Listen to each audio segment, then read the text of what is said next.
بسم الله الرحمن الرحيم. تنزيل الكتاب من الله العزيز الحكيم. إنا أنزلنا إليك الكتاب بالحق فاعبد الله مخلصا له الدين. ألا لله الدين الخالص والذين اتخذوا من دونه أولياء ما نعبدهم إلا ليقربونا إلى الله زلفى إن الله يحكم بينهم فيما هم فيه يختلفون إن الله لا يهدي من هو كاذب كفار. لو أراد الله أن يتخذ ولدا لاصطفى مما يخلق ما يشاء سبحانه هو الله الواحد القهار. خلق السماوات والأرض بالحق يكور الليل على النهار ويكور النهار على الليل وسخر الشمس والقمر كل يجري لأجل مسمى ألا هو العزيز الغفار.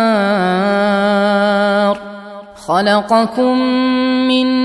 نفس واحدة ثم جعل منها زوجها وأنزل لكم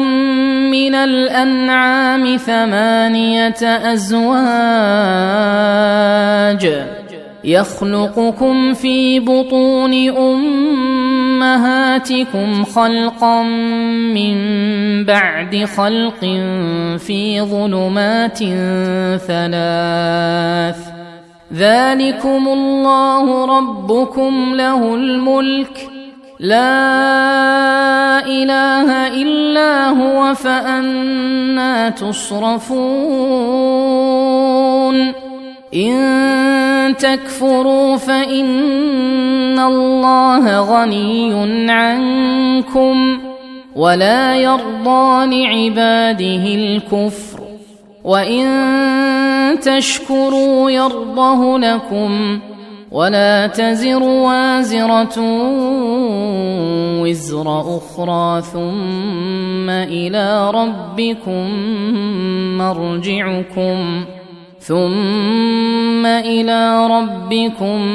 مرجعكم فينبئكم بما كنتم تعملون إنه عليم بذات الصدور. وإذا مس الإنسان ضر دعا ربه منيبا إليه ثم إذا خوله نعمة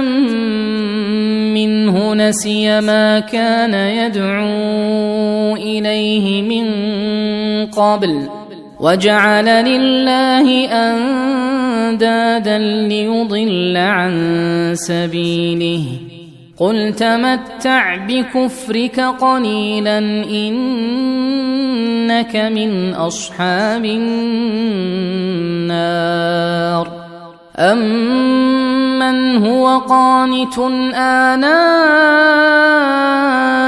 الليل ساجدا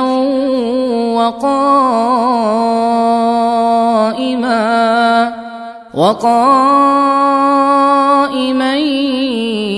يحذر الآخرة ويرجو رحمة ربه قل هل يستوي الذين يعلمون والذين لا يعلمون إنا إنما يتذكر أولو الألباب قل يا عبادي الذين آمنوا اتقوا ربكم للذين أحسنوا في هذه الدنيا حسنة وأرض الله واسعة إنما يوفى الصابرون أجرهم بغير حساب قل إني أمرت أن أعبد الله مخلصا له الدين وأمرت لأن أكون أول المسلمين قل إني أخاف إن عصيت ربي عذاب يوم عظيم قل الله أعبد مخلصا له ديني فاعبدوا ما شئتم من دونه قل إن الخاسرين الذين خسروا أنفسهم وأهليهم يوم القيامة ألا ذلك هو الخسران المبين لهم من فوقهم ظلل من النار ومن تحتهم ظلل ذلك يخوف الله به عباده يا عباد فاتقون والذين اجتنبوا الطاغوت أن يعبدوها وأنابوا إلى الله لهم البشرى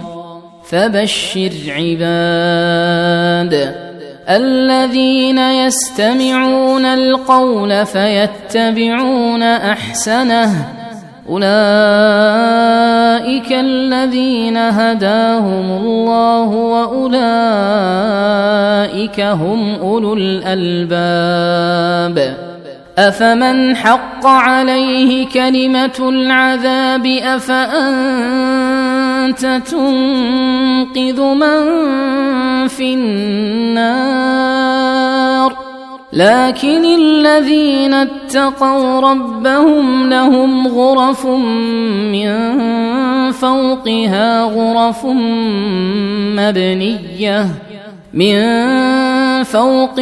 غرف مبنية تجري من تحتها الأنهار وعد الله لا يخلف الله الميعاد ألم تر أن الله أنزل من السماء ماء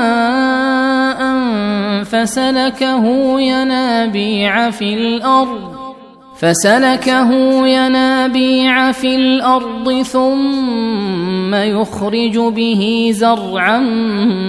مختلفا ألوانه ثم يهيج فتراه مصفرا ثم يجعله حطاما إن في ذلك لذكرى لأولي الألباب أفمن شرح الله صدره للإسلام فهو على نور من ربه فويل للقاسية قلوبهم من ذكر الله أولئك في ضلال مبين الله نزل أحسن الحديث كتابا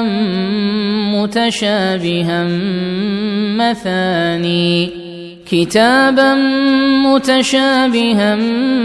مثانية تقشعر منه جلود الذين يخشون ربهم ثم تلين جلودهم وقلوبهم إلى ذكر الله ذلك هدى الله يهدي به من يشاء ومن يضلل الله فما له من هاد أفمن يتقي بوجهه سوء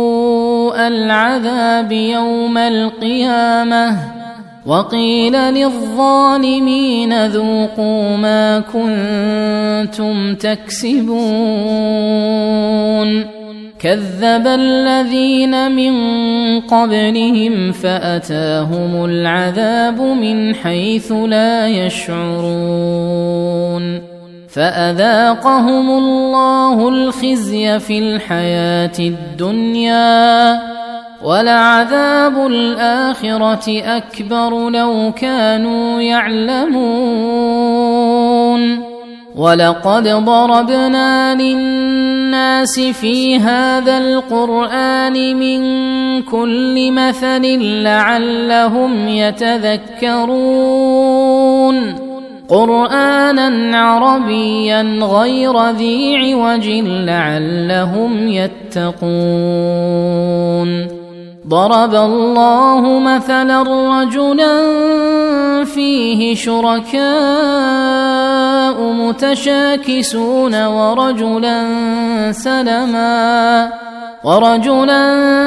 سلما لرجل هل يستويان مثلا الحمد لله بل أكثرهم لا يعلمون إنك ميت وإنهم ميتون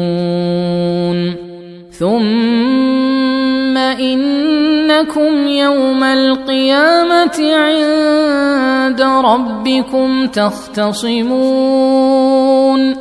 فمن أظلم ممن كذب على الله وكذب بالصدق إذ جاءه أليس في جهنم مثوى للكافرين والذي جاء بالصدق وصدق به أولئك هم المتقون لهم ما يشاءون عند ربهم ذلك جزاء المحسنين ليكفر الله عنهم أسوأ الذي عملوا ويجزيهم أجرهم بأحسن الذي كانوا يعملون أليس الله بكاف عبده ويخوفونك بالذين من دونه ومن يضلل الله فما له من هاد ومن يهد الله فما له من مضل أليس الله بعزيز ذي انتقام ولئن سألتهم من خلق السماوات والأرض ليقولن الله قل أفرأيتم ما تدعون من دون الله إن أرادني الله بضر هل هن كاشفات ضره أو أرادني برحمة هل هن ممسكات رحمته قل حسبي الله عليه يتوكل المتوكلون قل يا قوم اعملوا على مكانتكم إني عامل فسوف تعلمون من يأتيه عذاب يخزيه ويحل عليه عذاب مقيم إنا أنزلنا عليك الكتاب للناس بالحق فمن اهتدى فلنفسه ومن ضل فإنما يضل عليها وما أنت عليهم بوكيل الله يتوفى الأنفس حين موتها والتي لم تمت في منامها فيمسك التي قضى عليها الموت ويرسل الأخرى إلى أجل مسمى إن في ذلك لآيات لقوم يتفكرون أم اتخذوا من دون الله شفعاء قل أولو كانوا لا يملكون شيئا ولا يعقلون قل لله الشفاعة جميعا له ملك السماوات والأرض ثم إليه ترجعون وإذا ذكر الله وحده اشمأزت قلوب الذين لا يؤمنون بالآخرة وإذا ذكر الذين من دونه إذا هم يستبشرون قل اللهم فاطر السماوات والأرض عالم الغيب والشهادة أنت تحكم بين عبادك فيما كانوا فيه يختلفون ولو أن للذين ظلموا ما في الأرض جميعا ومثله معه لافتدوا به من سوء العذاب يوم القيامة وبدا لهم من الله ما لم يكونوا يحتسبون وبدا لهم سيئات ما كسبوا وحاق بهم ما كانوا به يستهزئون فإذا مس الإنسان ضر دعانا ثم إذا خولناه نعمة منا قال إنما أوتيته على علم بل هي فتنة ولكن أكثرهم لا يعلمون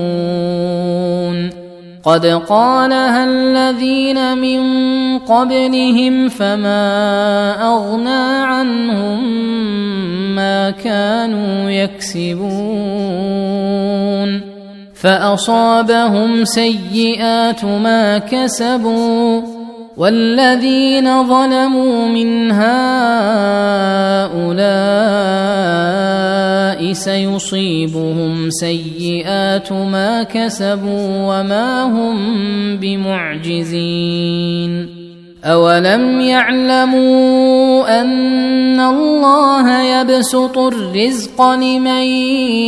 يشاء ويقدر إن في ذلك لآيات لقوم يؤمنون قل يا عبادي الذين أسرفوا على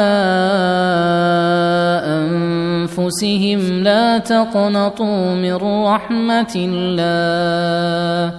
إن الله يغفر الذنوب جميعا إنه هو الغفور الرحيم وأنيبوا إلى ربكم وأسلموا له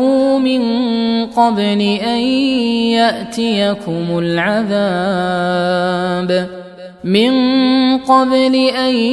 يأتيكم العذاب ثم لا تنصرون واتبعوا أحسن ما أنزل إليكم من ربكم من قبل أن يأتيكم العذاب بغتة وأنتم لا تشعرون أن تقول نفس يا حسرة على ما فرطت في جنب الله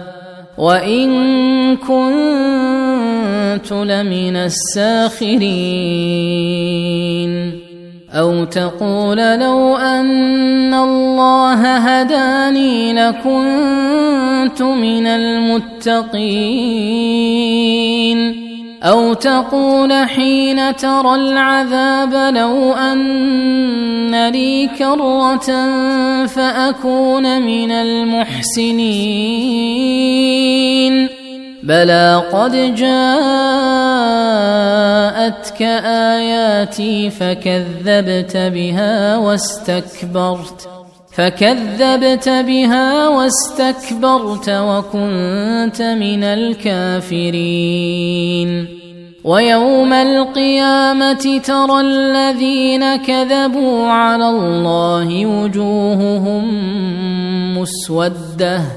أليس في جهنم مثوى للمتكبرين وينجي الله الذين اتقوا بمفازتهم لا يمسهم السوء ولا هم يحزنون الله خالق كل شيء وهو على كل شيء وكيل له مقاليد السماوات والأرض والذين كفروا بآيات الله أولئك هم الخاسرون قل أفغير الله تأمروني أعبد أيها الجاهلون ولقد أوحي إليك وإلى الذين من قبلك لئن أشركت ليحبطن عملك ولتكونن من الخاسرين بل الله فاعبد وكن من الشاكرين وما قدروا الله حق قدره والأرض جميعا قبضته يوم القيامة والسماوات مطويات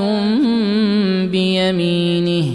سبحانه وتعالى عما يشركون ونفخ في الصور فصعق من في السماوات ومن في الأرض إلا من شاء الله ثم نفخ فيه أخرى فإذا هم قيام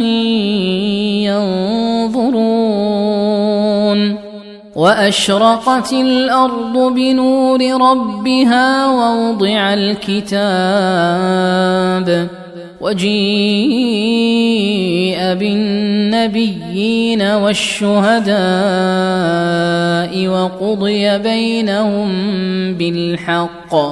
وقضي بينهم بالحق وهم لا يظلمون ووفيت كل نفس ما عملت وهو أعلم بما يفعلون وسيق الذين كفروا إلى جهنم زمرا حتى إذا جاءوها فتحت أبوابها وقال لهم خزنتها ألم يأتكم رسل منكم يتلون عليكم آيات ربكم وينذرونكم لقاء يومكم هذا قالوا بلى ولكن حقت كلمة العذاب على الكافرين قيل ادخلوا أبواب جهنم خالدين فيها فبئس مثوى المتكبرين وسيق الذين اتقوا ربهم إلى الجنة زمرا حتى إذا جاءوها وفتحت أبوابها وقال لهم خزنتها سلام عليكم طبتم فادخلوها خالدين وقالوا الحمد لله الذي صدقنا وعده وأورثنا الأرض نتبوأ من الجنة حيث نشاء فنعم أجر العاملين وترى الملائكة حافين من حول العرش يسبحون بحمد ربهم وقضي بينهم بالحق وقيل الحمد لله رب العالمين.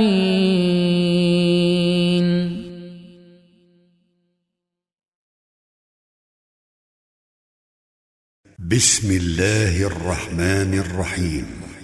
حميم تنزيل الكتاب من الله العزيز العليم غافر الذنب وقابل التوب شديد العقاب ذي الطول لا إله إلا هو إليه المصير ما يجادل في آيات الله إلا الذين كفروا فلا يغررك تقلبهم في البلاد كذبت قبلهم قوم نوح والأحزاب من بعدهم وهمت كل أمة برسولهم ليأخذوه وجادلوا بالباطل ليدحضوا به الحق فأخذتهم فكيف كان عقاب وكذلك حقت كلمة ربك على الذين كفروا أنهم أصحاب النار الذين يحملون العرش ومن حوله يسبحون بحمد ربهم ويؤمنون به ويستغفرون للذين آمنوا ربنا وسعت كل شيء رحمة وعلما فاغفر للذين تابوا واتبعوا سبيلك وقهم عذاب الجحيم ربنا وأدخلهم جنات عدن التي وعدتهم ومن صلح من صلح من آبائهم وأزواجهم وذرياتهم إنك أنت العزيز الحكيم وقهم السيئات ومن تق السيئات يومئذ فقد رحمته وذلك هو الفوز العظيم إن الذين كفروا ينادون لمقت الله أكبر من مقتكم أنفسكم إذ تدعون إلى الإيمان فتكفرون قالوا ربنا أمتنا اثنتين وأحييتنا اثنتين فاعترفنا بذنوبنا فهل إلى خروج من سبيل ذلكم بأنه إذا دعي الله وحده كفرتم وإن يشرك به تؤمنوا فالحكم لله العلي الكبير هو الذي يريكم آياته وينزل لكم من السماء رزقا وما يتذكر إلا من ينيب فادعوا الله مخلصين له الدين ولو كره الكافرون رفيع الدرجات ذو العرش يلقي الروح من أمره على من يشاء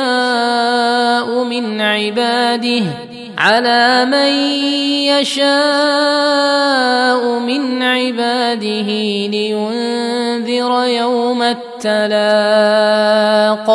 يوم هم بارزون لا يخفى على الله منهم شيء لمن الملك اليوم لله الواحد القهار اليوم تجزى كل نفس بما كسبت لا ظلم اليوم إن الله سريع الحساب وأنذرهم يوم الآزفة إذ القلوب لدى الحناجر كاظمين ما للظالمين من حميم ولا شفيع يطاع يعلم خائنة الأعين وما تخفي الصدور والله يقضي بالحق والذين يدعون من دونه لا يقضون بشيء إن الله هو السميع البصير أولم يسيروا في الأرض فينظروا كيف كان عاقبة الذين كانوا من قبلهم كانوا هم أشد منهم قوة وآثارا في الأرض فأخذهم الله بذنوبهم وما كان لهم من الله من واق ذلك بأنهم كانت تأتيهم رسلهم بالبينات فكفروا فأخذهم الله إنه قوي شديد العقاب ولقد أرسلنا موسى بآياتنا وسلطان مبين إلى فرعون وهامان وقارون فقالوا ساحر الكذاب فلما جاءهم بالحق من عندنا قالوا اقتلوا أبناء الذين آمنوا معه واستحيوا نساءهم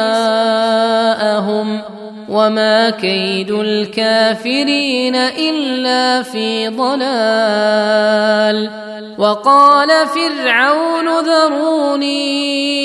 أقتل موسى وليدع ربه إني أخاف أن يبدل دينكم أو أن يظهر في الأرض الفساد.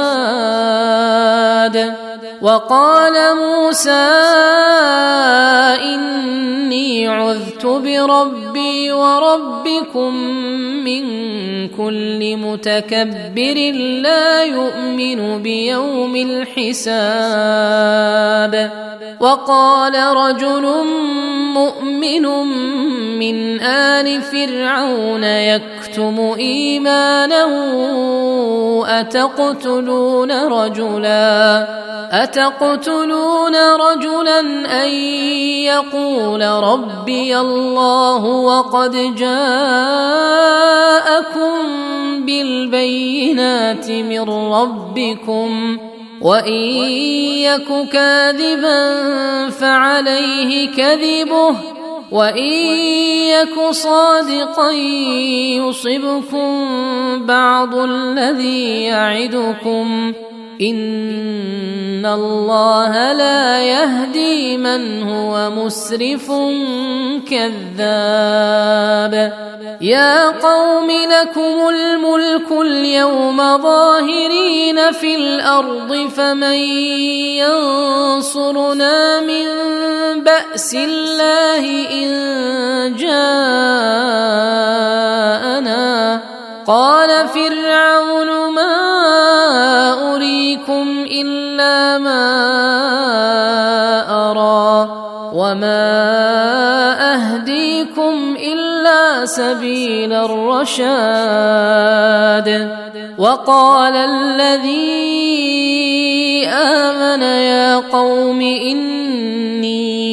أخاف عليكم مثل يوم الأحزاب مثل دأب قوم نوح وعاد وثمود والذين من بعدهم وما الله يريد ظلما للعباد. ويا قوم إني أخاف عليكم يوم التناد يوم تولون مدبرين ما لكم من الله من عاصم ومن يضلل الله فما له من هاد. ولقد جاءكم يوسف من قبل بالبينات فما زلتم في شك مما جاءكم به حتى إذا هلك قلتم لن يبعث الله من بعده رسولا كذلك يضل الله من هو مسرف مرتاب. الذين يجادلون في آيات الله بغير سلطان أتاهم كبر مقتا عند الله وعند الذين آمنوا كذلك يطبع الله على كل قلب متكبر جبار. وقال فرعون يا هامان ابن لي صرحا لعلي أبلغ الأسباب أسباب السماوات فأطلع إلى إله موسى وإني لأظنه كاذبا وكذلك زين لفرعون سوء عمله وصد عن السبيل وما كيد فرعون إلا في تباب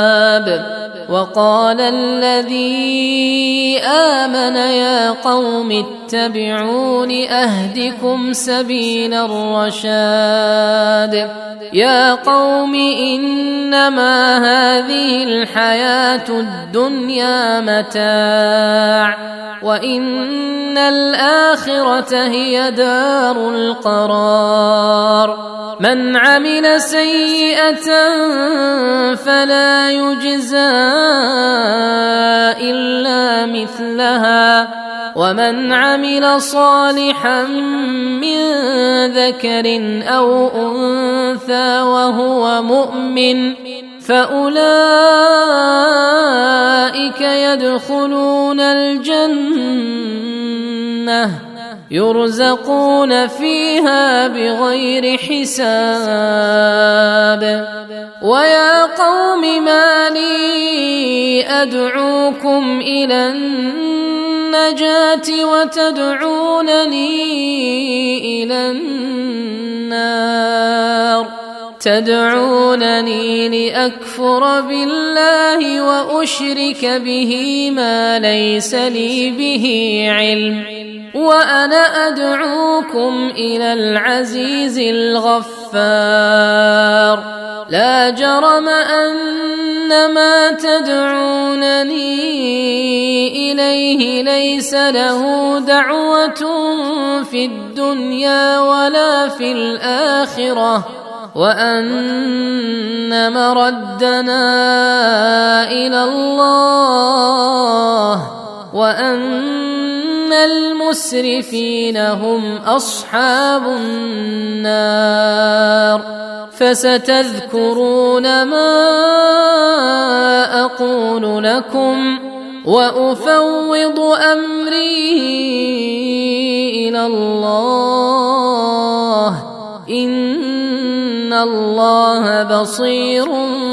بالعباد فوقاه الله سيئات ما مكروا وحاق بآل فرعون سوء العذاب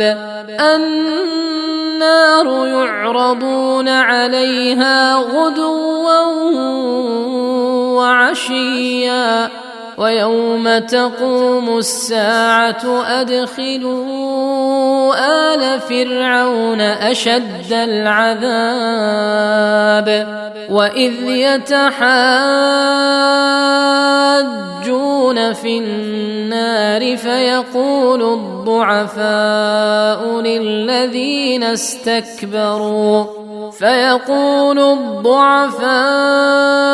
للذين استكبروا إنا كنا لكم تبعا فهل أنتم مغنون عنا نصيبا من النار قال الذين استكبروا إنا كل فيها إن الله قد حكم بين العباد وقال الذين في النار لخزنة جهنم ادعوا ربكم يخفف عنا يوما من العذاب قالوا أولم تك تأتيكم رسلكم بالبينات قالوا بلى قالوا فادعوا وما دعاء الكافرين إلا في ضلال إنا لننصر رسلنا والذين الذين آمنوا في الحياة الدنيا ويوم يقوم الأشهاد يوم لا ينفع الظالمين معذرتهم ولهم اللعنة ولهم سوء الدار. ولقد آتينا موسى الهدى وأورثنا بني إسرائيل الكتاب هدى وذكرى لأولي الألباب. فاصبر إن وعد الله حق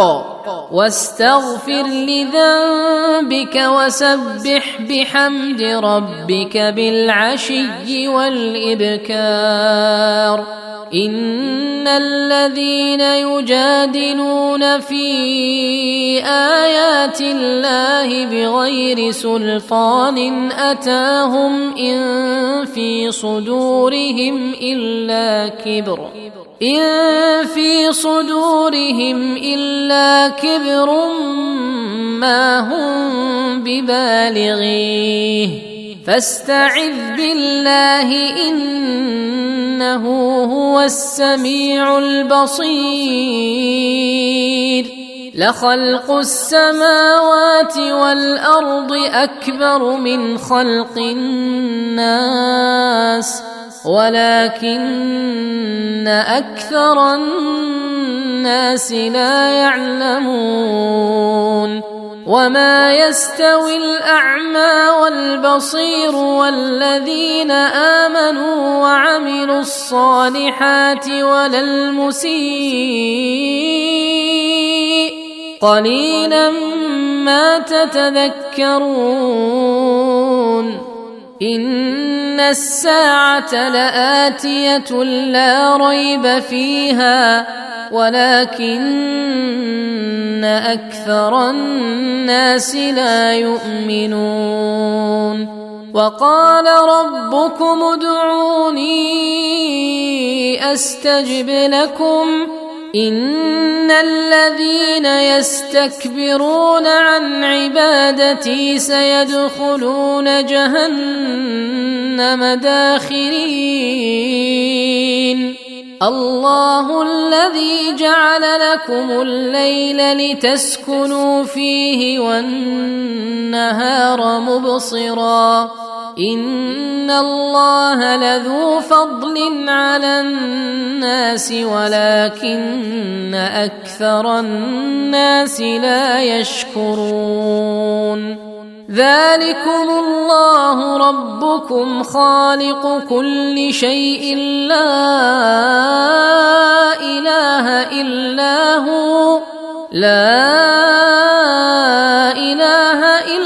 هو فأنى تؤفكون. كذلك يؤفك الذين كانوا بآيات الله يجحدون. الله الذي جعل لكم الأرض قرارا والسماء بناء وصوركم فأحسن صوركم ورزقكم من الطيبات ذلكم الله ربكم فتبارك الله رب العالمين. هو الحي لا إله إلا هو فادعوه مخلصين له الدين الحمد لله رب العالمين. قل إني نهيت أن أعبد الذين تدعون من دون الله لما جاءني البينات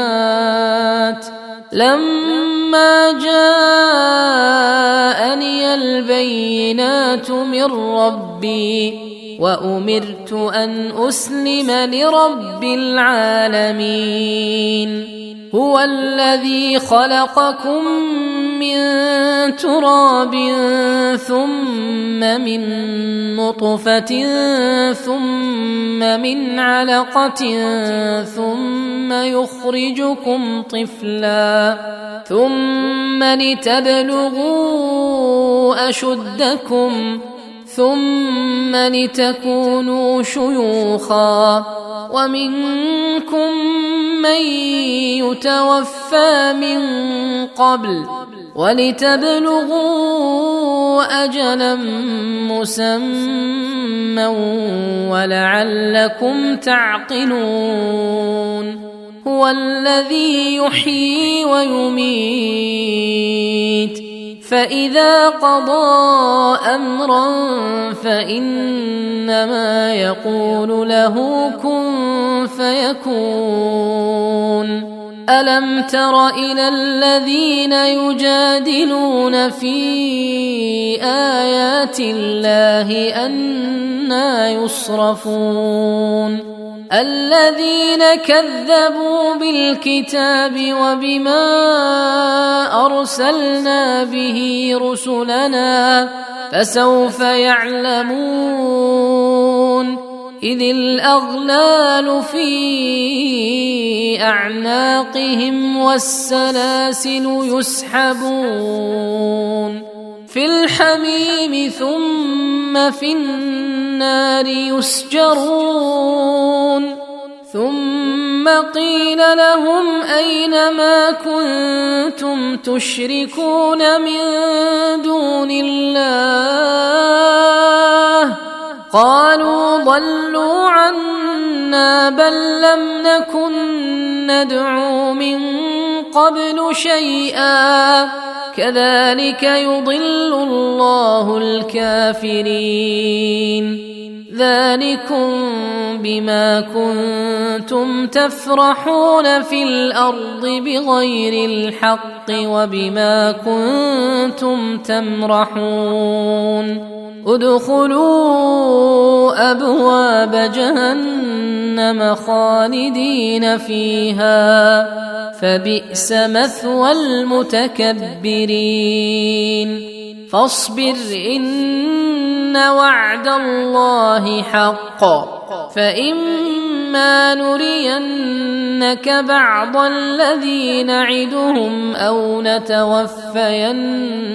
فإلينا يرجعون ولقد أرسلنا رسلا من قبلك منهم من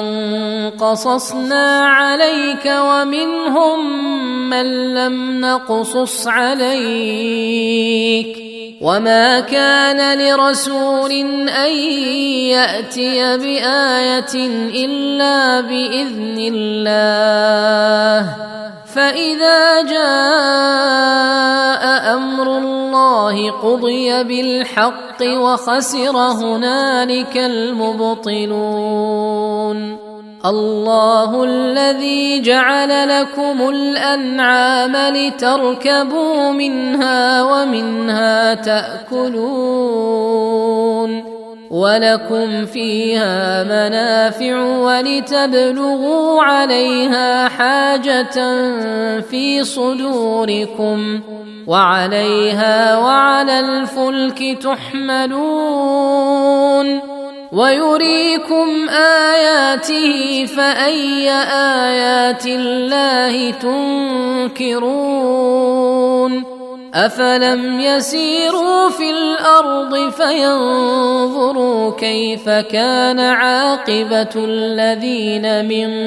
قبلهم كانوا أكثر منهم وأشد قوة وآثارا في الأرض فما أغنى عنهم ما كانوا يكسبون فلما جاءتهم رسلهم بالبينات فرحوا بما عندهم من العلم وحاق بهم ما كانوا به يستهزئون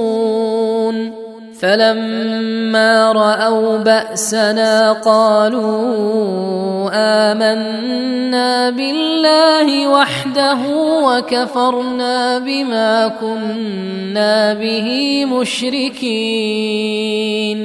فلم يك ينفعهم إيمانهم لما رأوا بأسنا سنة الله التي قد خلت في عباده وخسر هنالك الكافرون.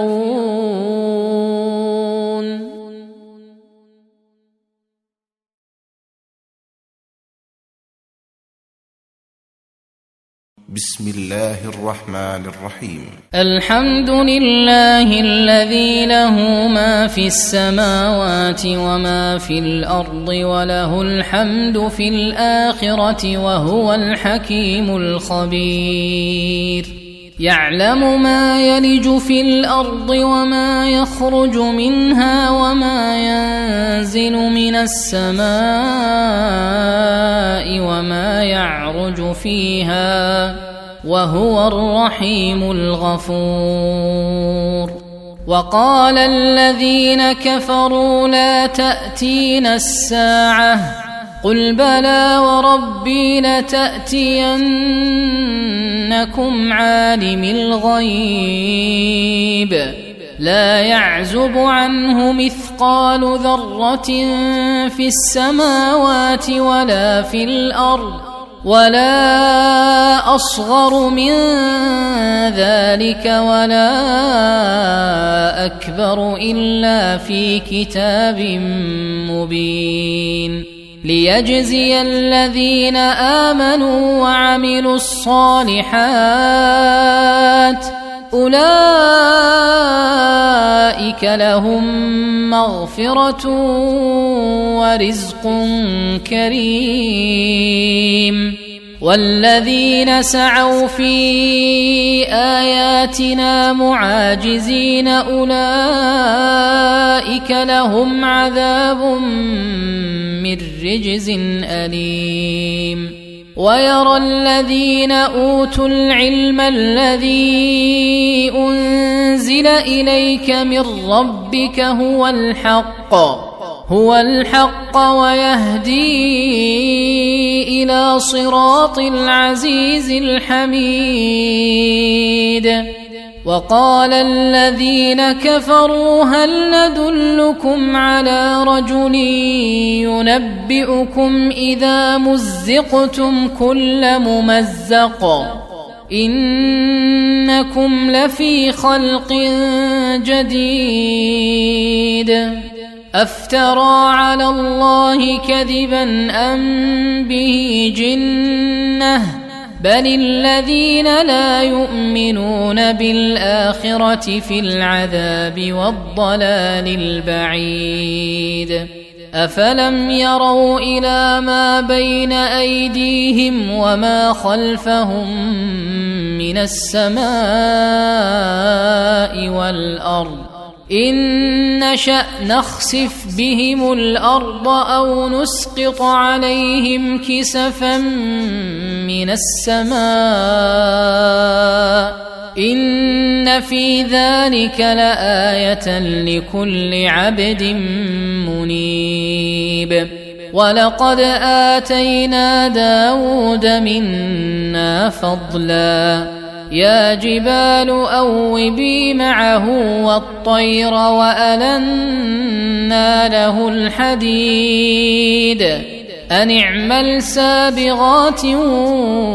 وقدر في السرد واعملوا صالحا إني بما تعملون بصير.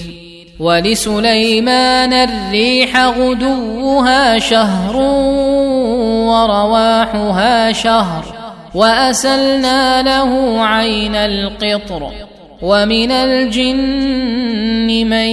يعمل بين يديه بإذن ربه ومن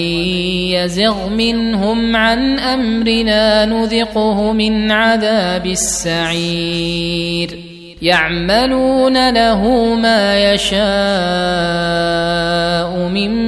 محاريب وتماثيل وجفان كالجواب وقدور الراسيات اعملوا آل داود شكرا وقليل من عبادي الشكور فلما قضينا عليه الموت ما دلهم على موته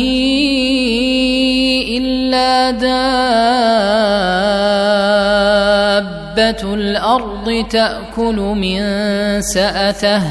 فلما خر تبينت الجن أن لو كانوا يعلمون الغيب ما لبثوا في العذاب المهين لقد كان لسبإ في مسكنهم آية جنتان عن يمين وشمال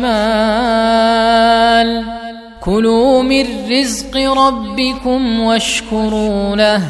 بلدة طيبة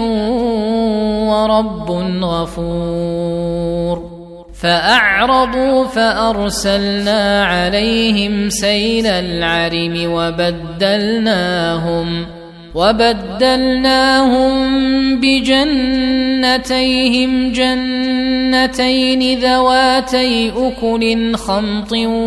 وأثل وشيء من سدر قليل ذلك جزيناهم بما كفروا وهل نجازي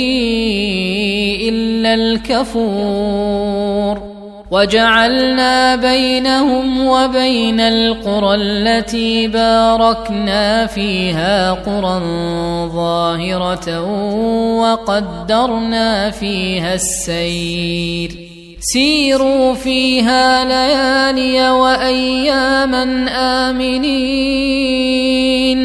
فقالوا ربنا باعد بين أسفارنا وظلموا أنفسهم فجعلناهم أحاديث ومزقناهم كل ممزق إن في ذلك لآيات لكل صبار شكور ولقد صدق عليهم إبليس ظنه فاتبعوه إلا فريقا من المؤمنين وما كان له عليهم من سلطان إلا لنعلم من يؤمن بالآخرة ممن هو منها في شك وربك على كل شيء حفيظ قل ادعوا الذين زعمتم من دون الله لا يملكون مثقال ذرة في السماوات ولا في الأرض وما لهم فيهما من شرك وما له منهم من ظهير ولا تنفع الشفاعة عنده إلا لمن أذن له حتى إذا فزع عن قلوبهم قالوا ماذا قال ربكم قالوا الحق وهو العلي الكبير قل من يرزقكم من السماوات والأرض قل الله وإنا أو إياكم لعلى هدى أو في ضلال مبين قل لا تسألون عما أجرمنا ولا نسأل عما تعملون قل يجمع بيننا ربنا ثم يفتح بيننا بالحق وهو الفتاح العليم قل أروني الذين ألحقتم به شركاء كلا بل هو الله العزيز الحكيم وما أرسلناك إلا كافة للناس بشيرا ونذيرا ولكن أكثر الناس لا يعلمون ويقولون متى هذا الوعد إن كنتم صادقين قل لكم ميعاد يوم لا تستأخرون عنه ساعة ولا تستقدمون وقال الذين كفروا لن نؤمن بهذا القرآن ولا بالذي بين يديه ولو ترى إذ الظالمون موقوفون عند ربهم يرجع بعضهم إلى بعض القول يقول الذين استضعفوا للذين استكبروا لولا أنتم لكنا مؤمنين قال الذين استكبروا للذين استضعفوا أنحن صددناكم عن الهدى بعد إذ جاءكم بل كنتم مجرمين وقال الذين استضعفوا للذين استكبروا بل مكر الليل والنهار إذ تأمروننا أن نكفر بالله ونجعل له أندادا وأسروا الندامة لما رأوا العذاب وجعلنا الأغلال في أعناق الذين كفروا هل يجزون إلا ما كانوا يعملون وما أرسلنا في قرية من نذير إلا قال مترفوها إنا بما أرسلتم به كافرون وقالوا نحن أكثر أموالا وأولادا وما نحن بمعذبين قل إن ربي يبسط الرزق لمن يشاء ويقدر ولكن أكثر الناس لا يعلمون وما أموالكم ولا أولادكم بالتي تقربكم عندنا زلفى إلا من آمن وعمل صالحا فأولئك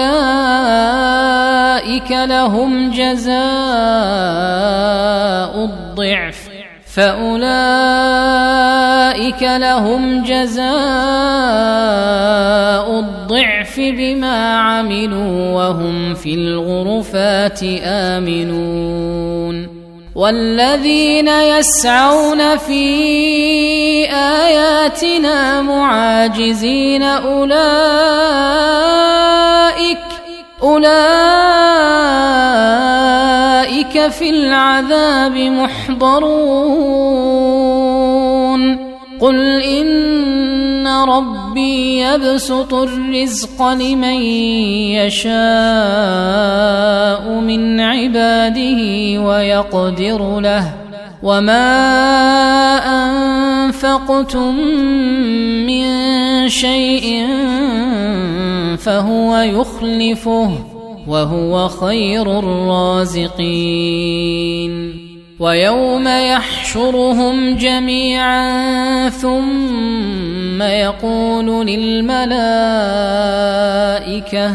ثم يقول للملائكة أهؤلاء إياكم كانوا يعبدون قالوا سبحانك أنت ولينا من دونهم بل كانوا يعبدون الجن أكثرهم بهم مؤمنون فاليوم لا يملك بعضكم لبعض نفعا ولا ضرا ونقول للذين ظلموا ذوقوا عذاب النار التي كنتم بها تكذبون وإذا تتلى عليهم آياتنا بينات قالوا ما هذا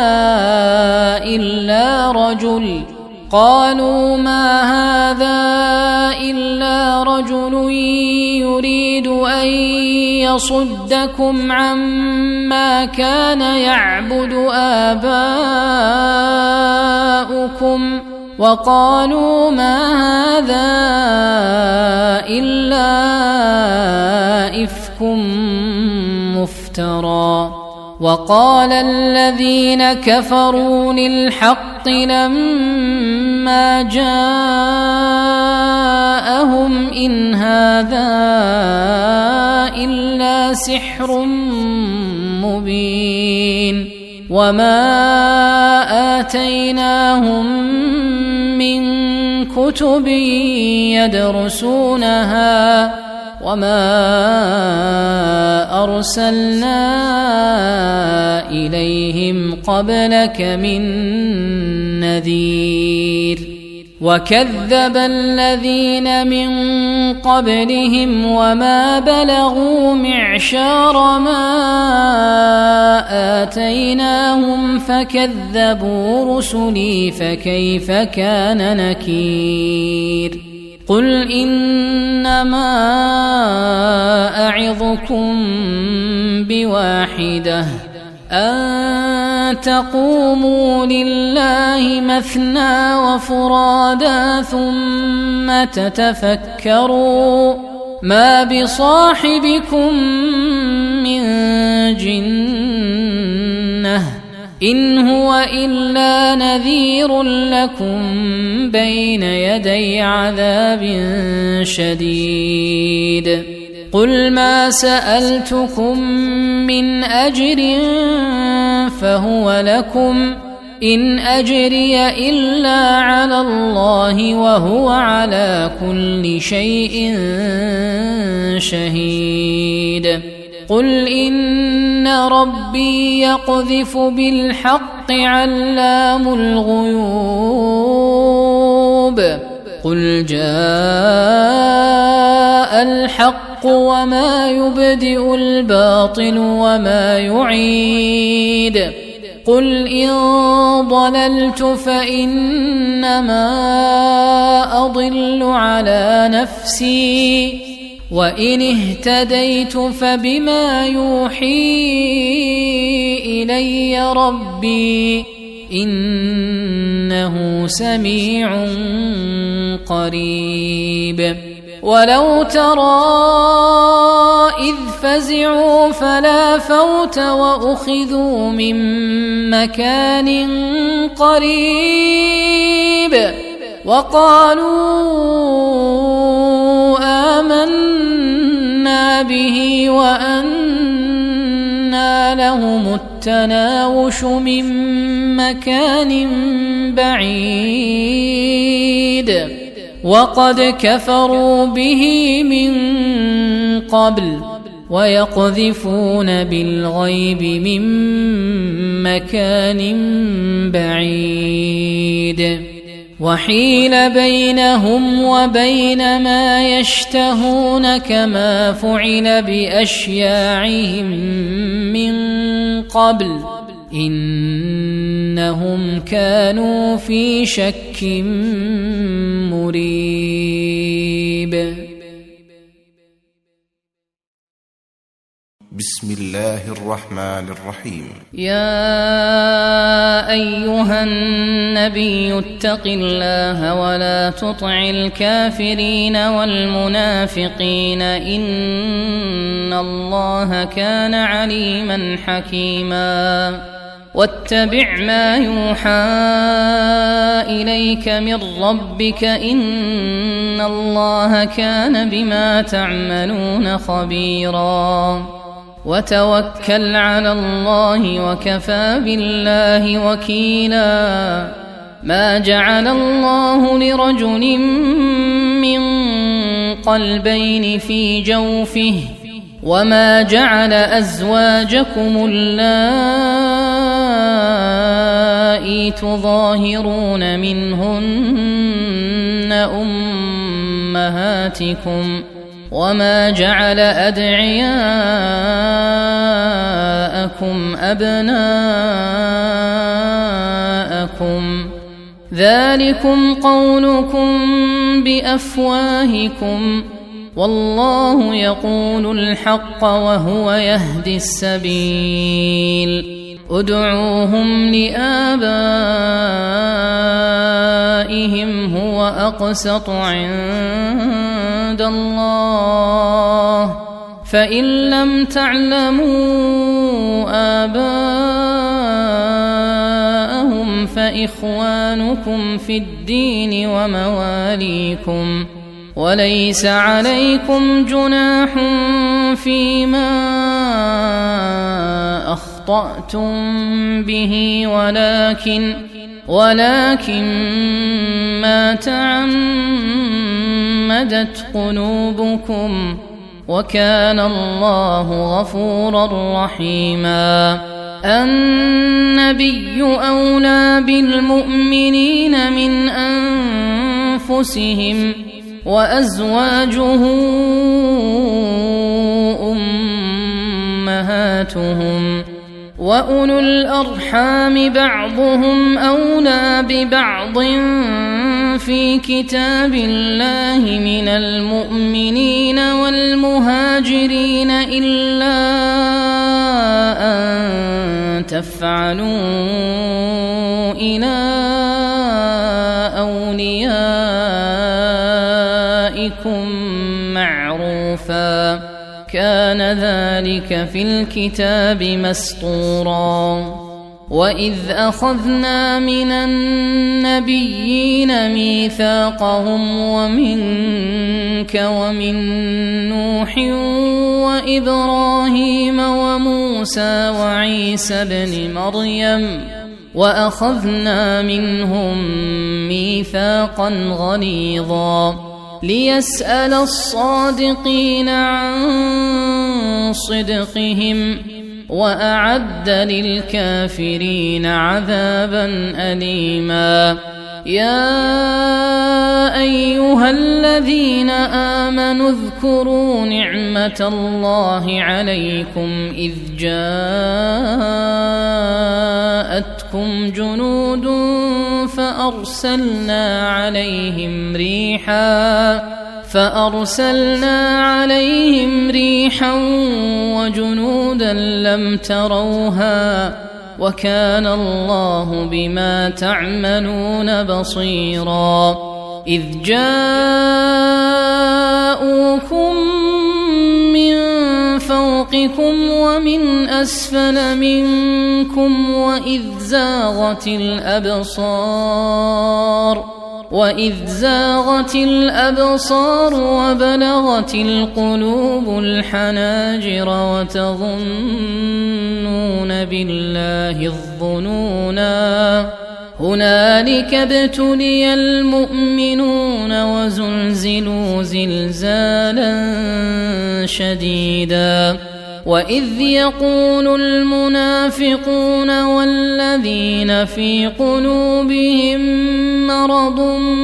ما وعدنا الله ورسوله إلا غرورا. وإذ قالت طائفة منهم يا أهل يثرب لا مقام لكم فارجعوا. ويستأذن فريق منهم النبي يقولون إن بيوتنا عورة وما هي بعورة إن يريدون إلا فرارا. ولو دخلت عليهم من أقطارها ثم سئلوا الفتنة لآتوها وما تلبثوا بها إلا يسيرا. ولقد كانوا عاهدوا الله من قبل لا يولون الأدبار وكان عهد الله مسؤولا. قل لن ينفعكم الفرار إن فررتم من الموت أو القتل وإذا لا تمتعون إلا قليلا. قل من ذا الذي يعصمكم من الله إن أراد بكم سوءا أو أراد بكم رحمة ولا يجدون لهم من دون الله وليا ولا نصيرا. قد يعلم الله المعوقين منكم والقائلين لإخوانهم هلم إلينا ولا يأتون البأس إلا قليلا. أشحة عليكم فإذا جاء الخوف رأيتهم ينظرون إليك تدور أعينهم كالذي يغشى عليه من الموت فإذا ذهب الخوف سلقوكم بألسنة حداد أشحة على الخير أولئك لم يؤمنوا فأحبط الله أعمالهم وكان ذلك على الله يسيرا. يحسبون الأحزاب لم يذهبوا وإن يأتي الأحزاب يودوا لو أنهم بادون في الأعراب يسألون عن أنبائكم ولو كانوا فيكم ما قاتلوا إلا قليلا. لقد كان لكم في رسول الله أسوة حسنة لمن كان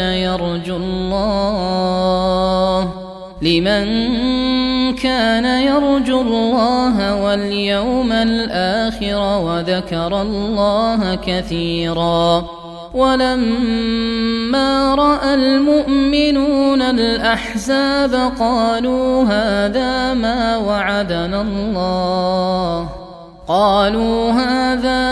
وعدنا الله ورسوله وصدق الله ورسوله وما زادهم إلا إيمانا وتسليما. من المؤمنين رجال صدقوا ما عاهدوا الله عليه فمنهم من قضى نحبه ومنهم من ينتظر وما بدلوا تبديلا. ليجزي الله الصادقين بصدقهم ويعذب المنافقين إن شاء أو يتوب عليهم إن الله كان غفورا رحيما. ورد الله الذين كفروا بغيظهم لم ينالوا خيرا وكفى الله المؤمنين القتال وكان الله قويا عزيزا. وأنزل الذين ظاهروهم من أهل الكتاب من صياصيهم وقذف في قلوبهم الرعب فريقا تقتلون وتأسرون فريقا وأورثكم أرضهم وديارهم وأموالهم وأرضا لم تطئوها وكان الله على كل شيء قديرا. يا أيها النبي قل لأزواجك إن كنتن تردن الحياة الدنيا وزينتها فتعالين أمتعكن وأسرحكن سراحا جميلا. وإن كنتن تردن الله ورسوله والدار الآخرة فإن الله أعد للمحسنات منكن أجرا عظيما. يا نساء النبي من يأت منكن بفاحشة مبينة يضاعف لها العذاب ضعفين وكان ذلك على الله يسيرا. ومن يقنت منكن لله ورسوله وتعمل صالحا نؤتها أجرها مرتين وأعتدنا لها رزقا كريما. يا نساء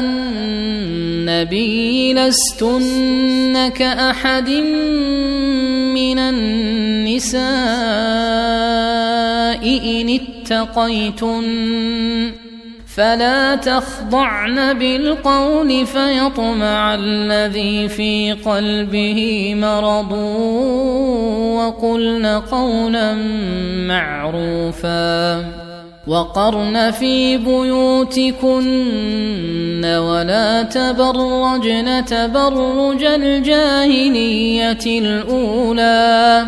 وأقمنا الصلاة وآتينا الزكاة وأطعنا الله ورسوله إنما يريد الله ليذهب عنكم الرجس أهل البيت ويطهركم تطهيرا. واذكرن ما يتلى في بيوتكن من آيات الله والحكمة إن الله كان لطيفا خبيرا. إن المسلمين والمسلمات والمؤمنين والمؤمنات والقانتين والقانتات والصادقين والصادقات والصابرين والصابرات والخاشعين والخاشعات والخاشعين والخاشعات والمتصدقين والمتصدقات والصائمين والصائمات والحافظين فروجهم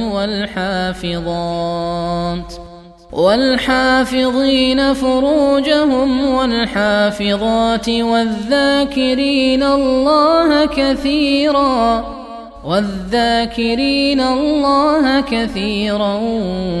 والذاكرات أعد الله لهم مغفرة وأجرا عظيما. وما كان لمؤمن ولا مؤمنة إذا قضى الله ورسوله أمرا أن يكون لهم الخيرة من أمرهم، ومن يعص الله ورسوله فقد ضل ضلالا مبينا. وإذ تقول للذي أنعم الله عليه وأنعمت عليه أمسك عليك زوجك واتق الله وتخفي في نفسك ما الله مبديه وتخشى الناس والله أحق أن تخشاه. فلما قضى زيد منها وطرا زوجناكها لكي لا يكون على المؤمنين حرج في أزواج أدعيائهم إذا قضوا منهن وطرا، وكان أمر الله مفعولا. ما كان على النبي من حرج فيما فرض الله له، سنة الله في الذين خلوا من قبل،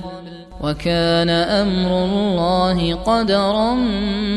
مقدورا. الذين يبلغون رسالات الله ويخشونه ولا يخشون أحدا إلا الله،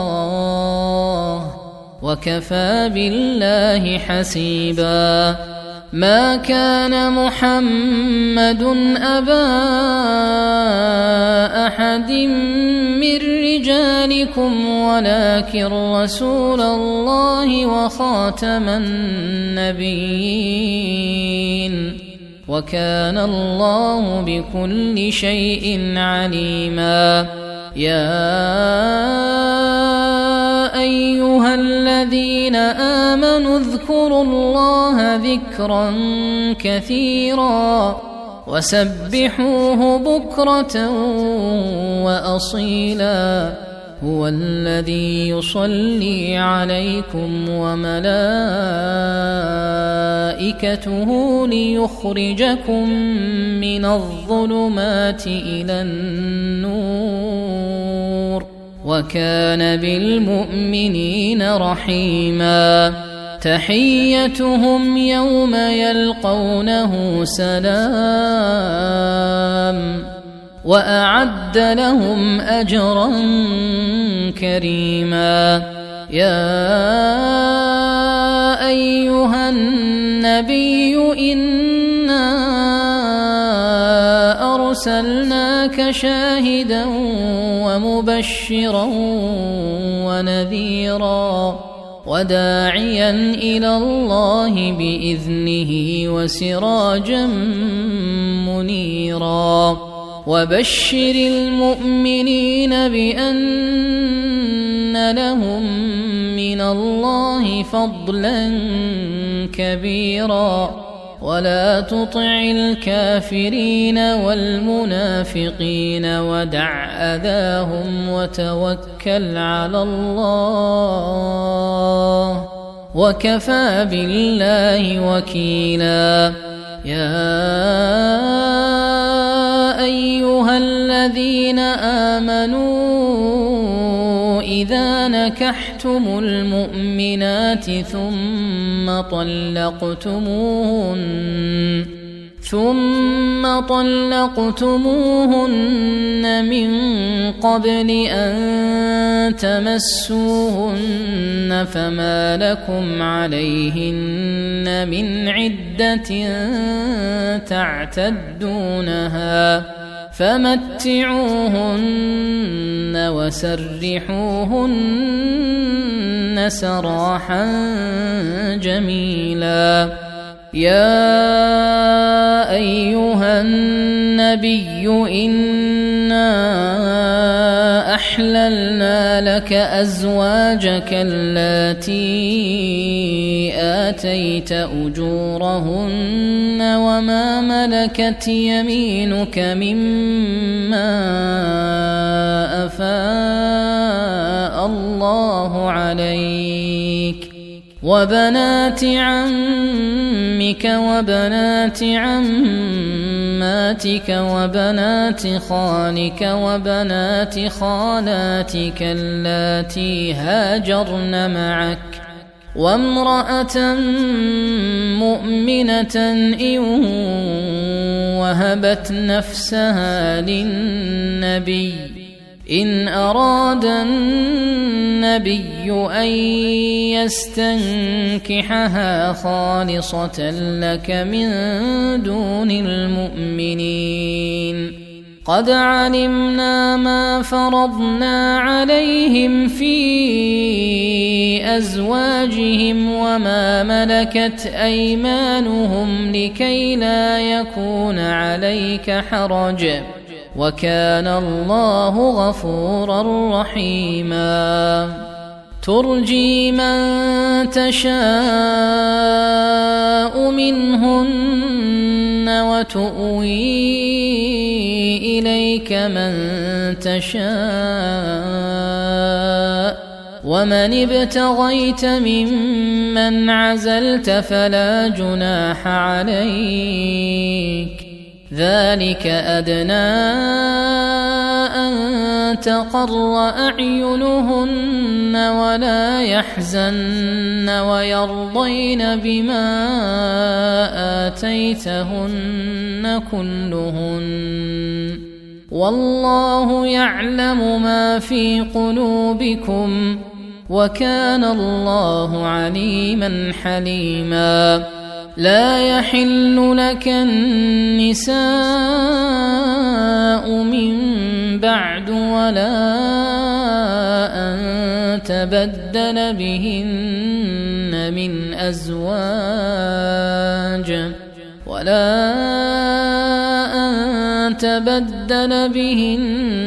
من أزواج ولو أعجبك حسنهن إلا ما ملكت يمينك وكان الله على كل شيء رقيبا. يا أيها الذين آمنوا لا تدخلوا بيوت النبي إلا أن يؤذن لكم إلى طعام غير ناظرين إناه ولكن إذا دعيتم فادخلوا فإذا طعمتم فانتشروا ولا مستأنسين لحديث إن ذلكم كان يؤذي النبي فيستحيي منكم والله لا يستحيي من الحق. وإذا سألتموهن متاعا فاسألوهن من وراء حجاب ذلكم أطهر لقلوبكم وقلوبهن.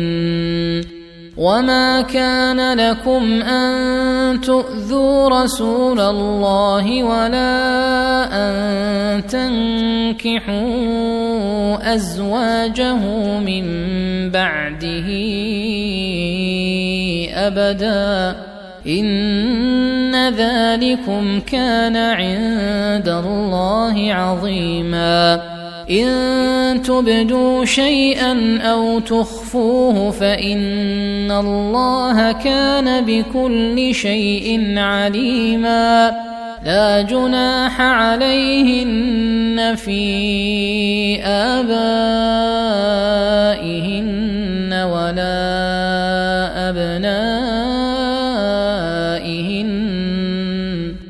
ولا أبنائهن ولا إخوانهن ولا أبناء إخوانهن ولا أبناء أخواتهن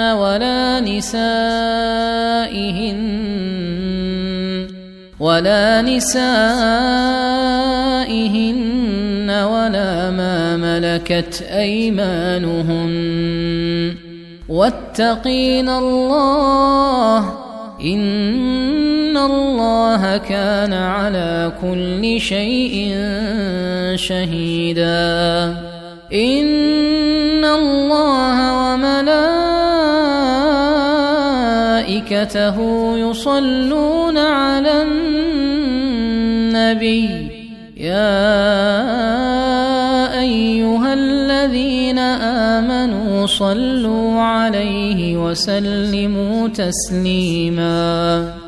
إن الذين يؤذون الله ورسوله لعنهم الله في الدنيا والآخرة وأعد لهم عذابا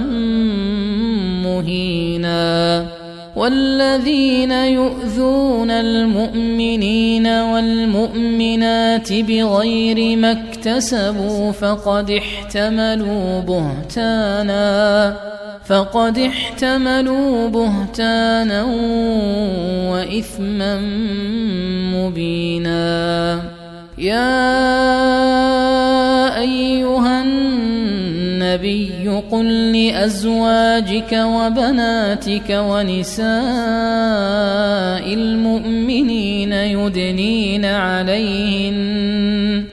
يدنين عليهن من جلابيبهن ذلك أدنى أن يعرفن فلا يؤذين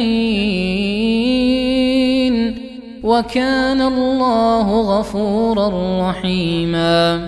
لئن لم ينته المنافقون والذين في قلوبهم مرض والمرجفون في المدينة لنغرينك بهم ثم لا يجاورونك فيها إلا قليلا ملعونين أينما ثقفوا أخذوا وقتلوا تقتيلا سنة الله في الذين خلوا من قبل ولن تجد لسنة الله تبديلا يسألك الناس عن الساعة قل إنما علمها عند الله وما يدريك لعل الساعة تكون قريبا إن الله لعن الكافرين وأعد لهم سعيرا خالدين فيها أبدا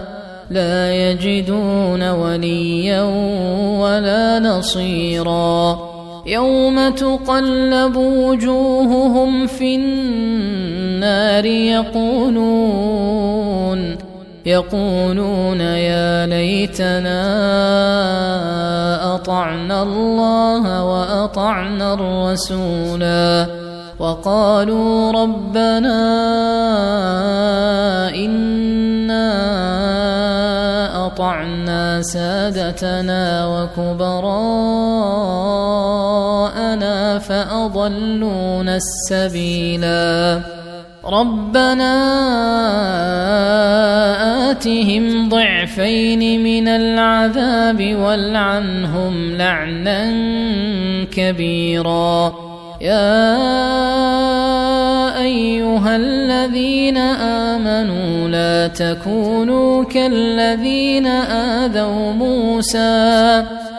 تكونوا كالذين آذوا موسى فبرأه الله مما قالوا وكان عند الله وجيها يا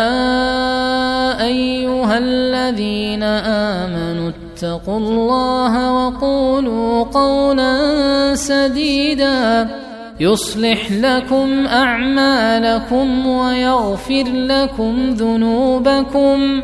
ومن يطع الله ورسوله فقد فاز فوزا عظيما إنا عرضنا الأمانة على السماوات والأرض والجبال فأبين أن يحملنها وأشفقن منها وحملها الإنسان إنه كان ظلوما جهولا ليعذب الله المنافقين والمنافقات والمشركين والمشركات ويتوب الله على المؤمنين والمؤمنات وكان الله غفورا رحيما بسم الله الرحمن الرحيم ألف لام ميم أحسب الناس أن يتركوا أن يقولوا آمنا وهم لا يفتنون ولقد فتنا الذين من قبلهم فليعلمن الله الذين صدقوا وليعلمن الكاذبين أم حسب الذين يعملون السيئات أن يسبقونا ساء ما يحكمون من كان يرجو لقاء الله فإن أجل الله لآت وهو السميع العليم ومن جاهد فإنما يجاهد لنفسه إن الله لغني عن العالمين والذين آمنوا وعملوا الصالحات لنكفرن عنهم سيئاتهم ولنجزينهم أحسن الذي كانوا يعملون ووصينا الإنسان بوالديه حسنا وإن جاهداك لتشرك بي ما ليس لك به علم فلا تطعهما إلي مرجعكم فأنبئكم بما كنتم تعملون والذين آمنوا وعملوا الصالحات لندخلنهم في الصالحين ومن الناس من يقول آمنا بالله فإذا أوذي في الله جعل فتنة الناس كعذاب الله ولئن جاء نصر من ربك ليقولن إنا كنا معكم أوليس الله بأعلم بما في صدور العالمين وليعلمن الله الذين آمنوا وليعلمن المنافقين وقال الذين كفروا للذين آمنوا اتبعوا سبيلنا ولنحمل خطاياكم وما هم بحاملين من خطاياهم من شيء إنهم لكاذبون وليحملن أثقالهم وأثقالا مع أثقالهم وليسألن يوم القيامة عما كانوا يفترون ولقد أرسلنا نوحا إلى قومه فلبث فيهم 1000 سنة إلا 50 عاما فأخذهم الطوفان وهم ظالمون فأنجيناه وأصحاب السفينة وجعلناها آية للعالمين وإبراهيم إذ قال لقومه اعبدوا الله واتقوه ذلكم خير لكم إن كنتم تعلمون إنما تعبدون من دون الله أوثانا وتخلقون إفكا إن الذين تعبدون من دون الله لا يملكون لكم رزقا فابتغوا عند الله الرزق واعبدوه واشكروا له إليه ترجعون وإن تكذبوا فقد كذب من قبلكم وما على الرسول إلا البلاغ المبين أولم يروا كيف يبدئ الله الخلق ثم يعيده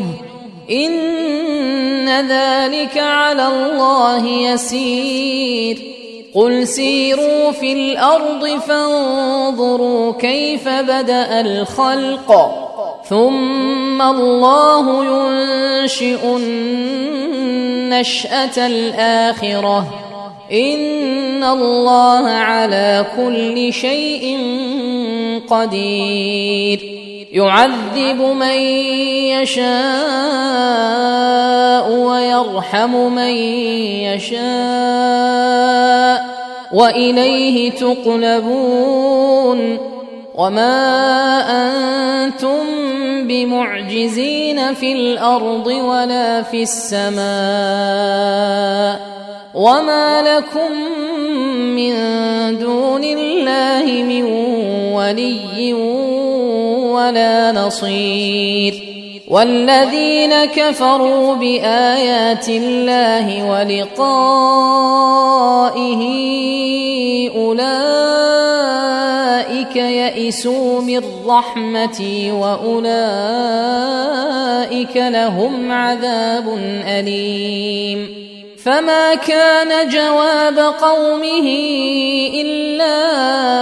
أن قالوا اقتلوه أو حرقوه فأنجاه الله من النار إن في ذلك لآيات لقوم يؤمنون وقال إنما اتخذتم من دون الله أوثانا مودة بينكم في الحياة الدنيا ثم يوم القيامة يكفر بعضكم ببعض ويلعن بعضكم بعضا ومأواكم النار وما لكم من ناصرين. فآمن له لوط وقال إني مهاجر إلى ربي إنه هو العزيز الحكيم. ووهبنا له إسحاق ويعقوب وجعلنا في ذريته النبوة والكتاب وآتيناه أجره في الدنيا وإنه في الآخرة لمن الصالحين. ولوطا إذ قال لقومه إنكم لتأتون الفاحشة ما سبقكم بها من أحد من العالمين أئنكم لتأتون الرجال وتقطعون السبيل وتأتون في ناديكم المنكر. فما كان جواب قومه إلا أن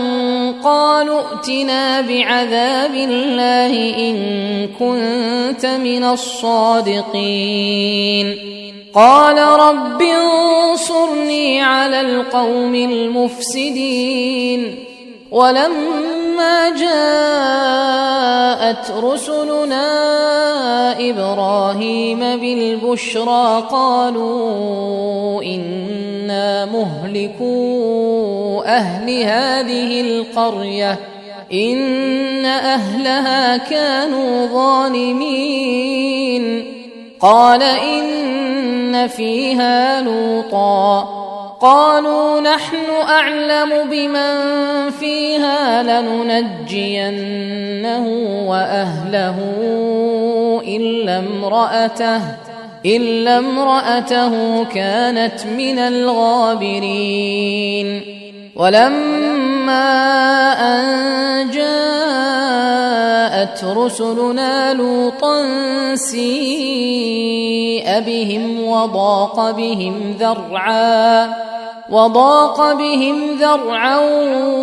وقالوا لا تخف ولا تحزن إنا منجوك وأهلك إلا امرأتك كانت من الغابرين. إنا منزلون على أهل هذه القرية رجزا من السماء بما كانوا يفسقون. ولقد تركنا منها آية بينة لقوم يعقلون. وإلى مدين أخاهم شعيبا فقال يا قوم اعبدوا الله وارجوا اليوم الآخر ولا تعثوا في الأرض مفسدين. فكذبوه فأخذتهم الرجفة فأصبحوا في دارهم جاثمين. وعادا وثمود وقد تبين لكم من مساكنهم وزين لهم الشيطان أعمالهم فصدهم عن السبيل وكانوا مستبصرين. وقارون وفرعون وهامان ولقد جاءهم موسى بالبينات فاستكبروا في الأرض وما كانوا سابقين. فكلا أخذنا بذنبه فمنهم من أرسلنا عليه حاصبا ومنهم من أخذته الصيحة ومنهم من خسفنا به الأرض ومنهم من أغرقنا وما كان الله ليظلمهم ولكن كانوا أنفسهم يظلمون مثل الذين اتخذوا من دون الله أولياء كمثل العنكبوت اتخذت بيتا وإن أوهن البيوت لبيت العنكبوت لو كانوا يعلمون إن الله يعلم ما يدعون من دونه من شيء وهو العزيز الحكيم وتلك الأمثال نضربها للناس وما يعقلها إلا العالمون خلق الله السماوات والأرض بالحق إن في ذلك لآية للمؤمنين أتل ما أوحي إليك من الكتاب وأقم الصلاة إن الصلاة تنهى عن الفحشاء والمنكر ولذكر الله أكبر والله يعلم ما تصنعون ولا تجادلوا أهل الكتاب إلا بالتي هي أحسن إلا الذين ظلموا منهم وقولوا آمنا بالذي أنزل إلينا وأنزل إليكم وإلهنا وإلهكم واحد ونحن له مسلمون وكذلك أنزلنا إليك الكتاب فالذين آتيناهم الكتاب يؤمنون به ومن هؤلاء من يؤمن به وما يجحد بآياتنا إلا الكافرون وما كنت تتلو من قبله من كتاب ولا تخطه بيمينك إذا لارتاب المبطلون بل هو آيات بينات في صدور الذين أوتوا العلم وما يجحد بآياتنا إلا الظالمون وقالوا لولا أنزل عليه آيات من ربه قل إنما الآيات عند الله وإنما أنا نذير مبين أولم يكفهم أنا أنزلنا عليك الكتاب يتلى عليهم إن في ذلك لرحمة وذكرى لقوم يؤمنون قل كفى بالله بيني وبينكم شهيدا يعلم ما في السماوات والأرض والذين آمنوا بالباطل وكفروا بالله أولئك هم الخاسرون ويستعجلونك بالعذاب ولولا أجل مسمى لجاءهم العذاب وليأتينهم بغتة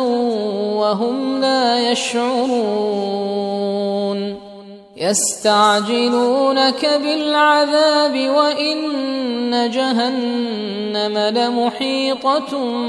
بالكافرين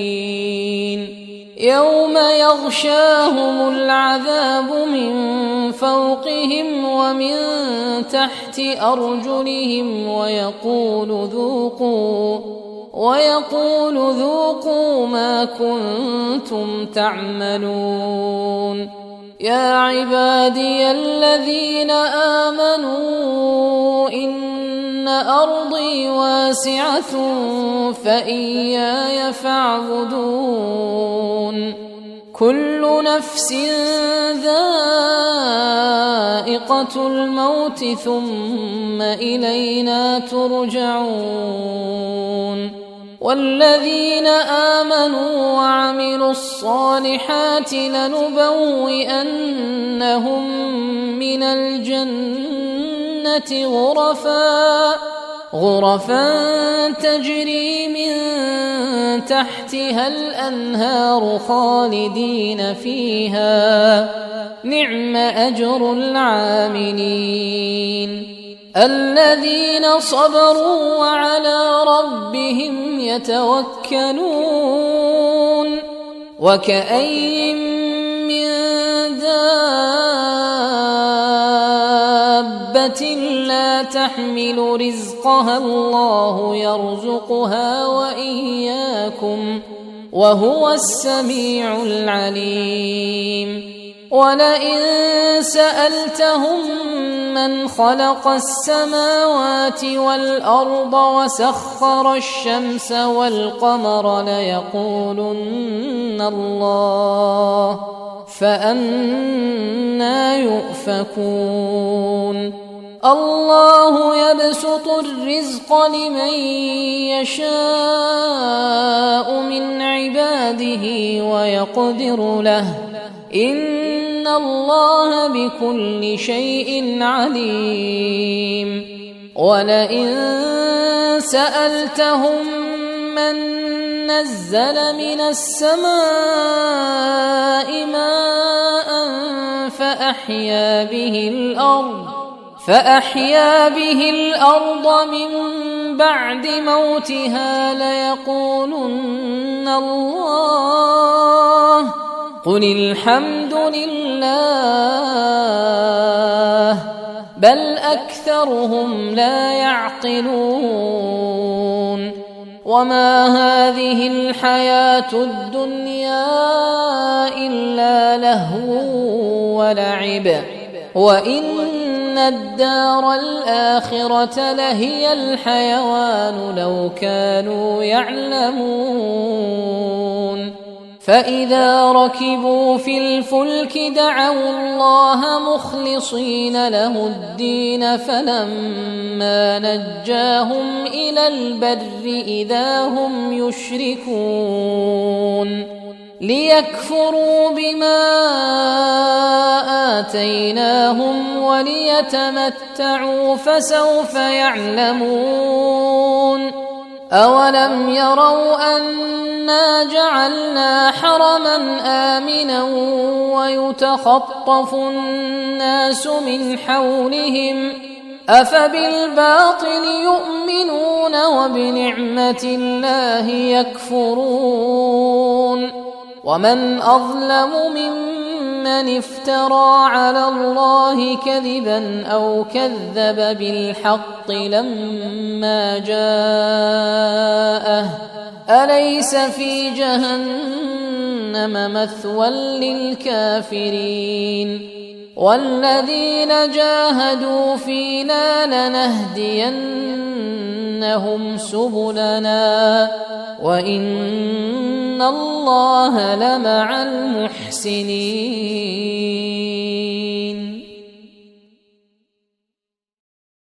بسم الله الرحمن الرحيم. طاسيم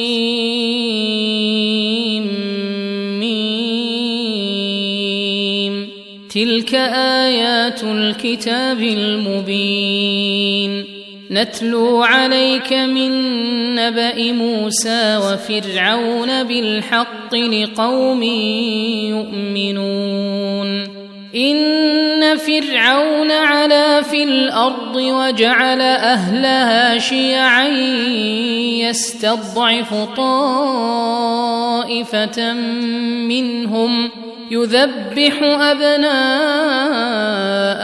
ويستحيي نساءهم إنه كان من المفسدين ونريد أن نمن على الذين استضعفوا في الأرض ونجعلهم أئمة ونجعلهم الوارثين ونمكن لهم في الأرض ونري فرعون وهامان وجنودهما منهم ما كانوا يحذرون وأوحينا إلى أم موسى أن أرضعيه فإذا خفت عليه فألقيه في اليم ولا تخافي ولا تحزني إنا رادوه إليك وجاعلوه من المرسلين فالتقطه آل فرعون ليكون لهم عدوا وحزنا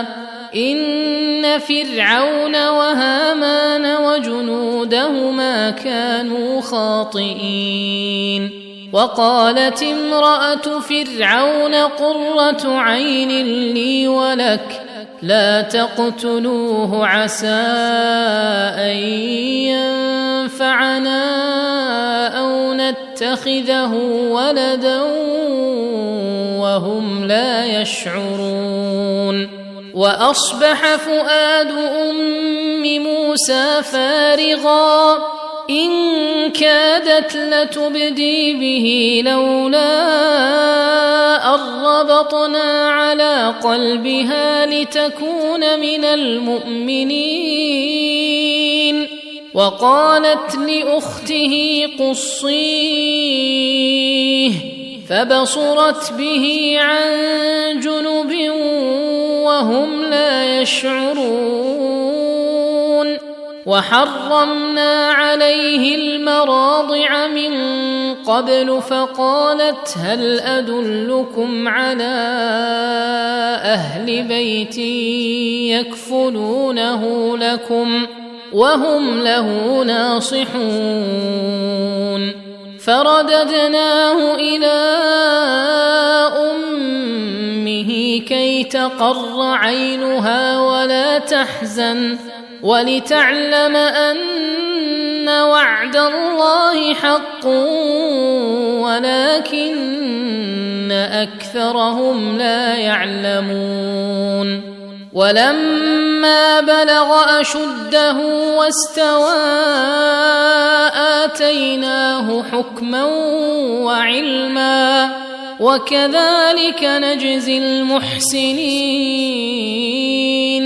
ودخل المدينة على حين غفلة من أهلها فوجد فيها رجلين يقتتلان هذا من شيعته وهذا من عدوه فاستغاثه الذي من شيعته على الذي من عدوه فوكزه موسى فقضى عليه قال هذا من عمل الشيطان إنه عدو مضل مبين قال رب إني ظلمت نفسي فاغفر لي فغفر له إنه هو الغفور الرحيم قال رب بما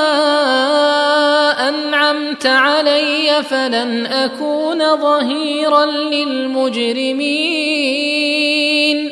فأصبح في المدينة خائفا يترقب فإذا الذي استنصره بالأمس يستصرخه قال له موسى إنك لغوي مبين فلما أن أراد أن يبطش بالذي هو عدو لهما قال يا موسى أتريد أن تقتلني كما قتلت نفسا بالأمس إن تريد إلا أن تكون جبارا في الأرض وما تريد أن تكون من المصلحين وجاء رجل من أقصى المدينة يسعى قال يا موسى إن الملأ يأتمرون بك ليقتلوك فاخرج إني لك من الناصحين فخرج منها خائفا يترقب قال رب نجني من القوم الظالمين ولما توجه تلقاء مدين قال عسى ربي أن يهديني سواء السبيل ولما ورد ماء مدين وجد عليه أمة من الناس يسقون ووجد من دونهم امرأتين تذودان قال ما خطبكما قالتا لا نسقي حتى يصدر الرعاء وأبونا شيخ كبير فسقى لهما ثم تولى إلى الظل فقال رب إني لما أنزلت إلي من خير فقير فجاءته إحداهما تمشي على استحياء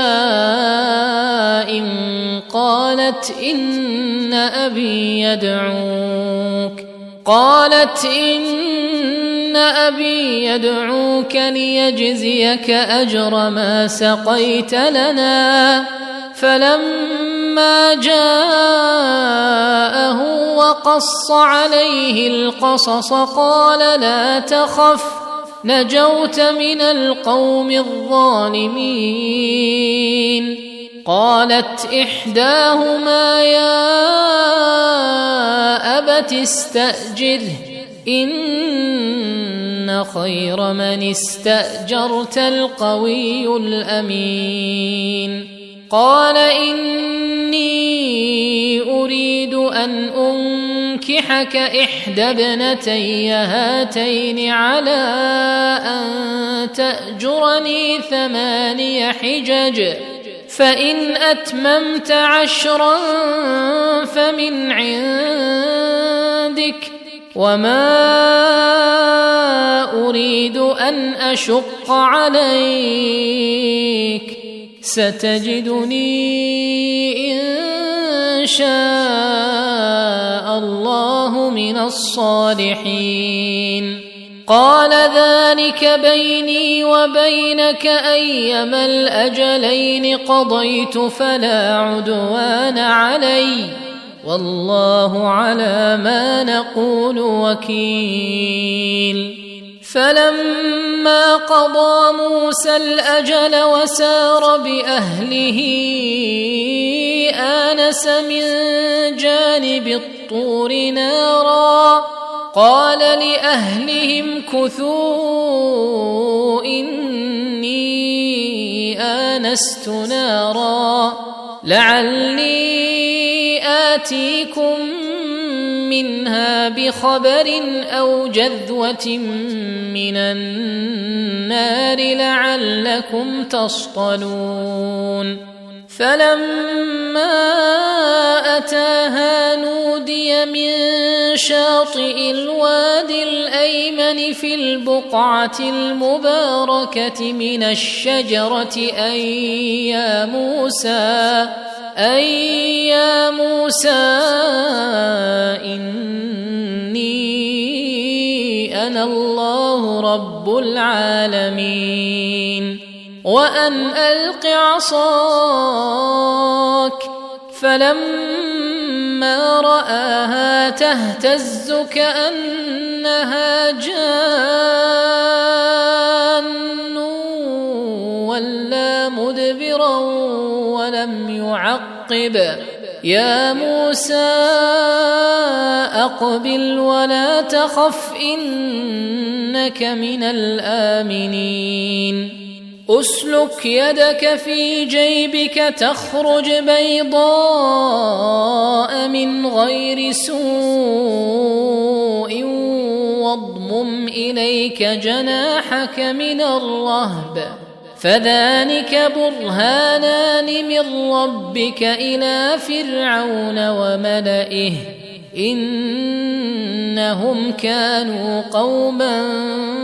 فاسقين قال رب إني قتلت منهم نفسا فأخاف أن يقتلون وأخي هارون هو أفصح مني لسانا فأرسله معي يرد أن يصدقني إني أخاف أن يكذبون قال سنشد عضدك بأخيك ونجعل لكما سلطانا فلا يصلون إليكما بآياتنا أنتما ومن اتبعكما الغالبون فلما جاءهم موسى بآياتنا بينات قالوا ما هذا إلا سحر مفترى وما سمعنا بهذا في آبائنا الأولين وقال موسى ربي أعلم بمن جاء بالهدى من عنده ومن تكون له عاقبة الدار إنه لا يفلح الظالمون وقال فرعون يا أيها الملأ ما علمت لكم من إله غيري فأوقد لي يا هامان على الطين فاجعل لي صرحا لعلي أطلع إلى إله موسى وإني لأظنه من الكاذبين واستكبر هو وجنوده في الأرض بغير الحق وظنوا أنهم إلينا لا يرجعون فأخذناه وجنوده فنبذناهم في اليم فانظر كيف كان عاقبة الظالمين وجعلناهم أئمة يدعون إلى النار ويوم القيامة لا ينصرون وأتبعناهم في هذه الدنيا لعنة ويوم القيامة هم من المقبوحين ولقد آتينا موسى الكتاب من بعد ما أهلكنا القرون الأولى بصائر للناس وهدى ورحمة لعلهم يتذكرون وما كنت بجانب الغربي إذ قضينا إلى موسى الأمر وما كنت من الشاهدين ولكننا أنشأنا قرونا فتطاول عليهم العمر وما كنت ثاويا في أهل مدين تتلو عليهم آياتنا ولكننا كنا مرسلين وما كنت بجانب الطور إذ نادينا ولكن رحمة من ربك لتنذر قوما ما أتاهم من نذير من قبلك لعلهم يتذكرون ولولا أن تصيبهم مصيبة بما قدمت أيديهم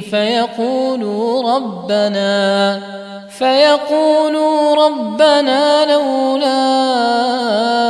أرسلت إلينا رسولا فنتبع آياتك ونكون من المؤمنين فلما جاءهم الحق من عندنا قالوا لولا أوتي مثل ما أوتي موسى أولم يكفروا بما أوتي موسى من قبل قالوا سحران تظاهرا وقالوا إنا بكل كافرون قل فأتوا بكتاب من عند الله هو أهدى منهما أتبعه إن كنتم صادقين فإن لم يستجيبوا لك فاعلم أنما يتبعون أهواءهم ومن أضل ممن اتبع هواه بغير هدى من الله إن الله لا يهدي القوم الظالمين ولقد وصلنا لهم القول لعلهم يتذكرون الذين آتيناهم الكتاب من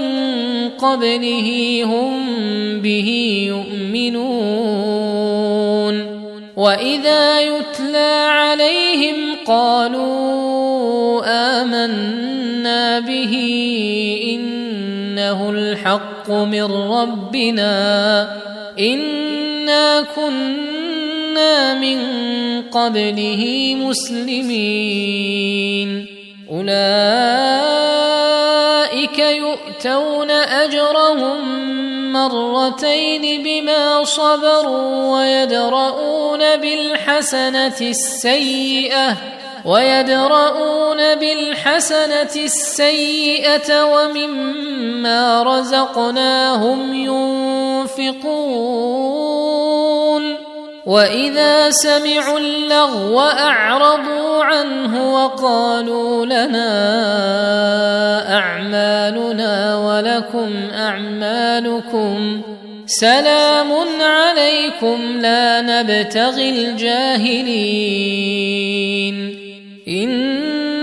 إنك لا تهدي من أحببت ولكن الله يهدي من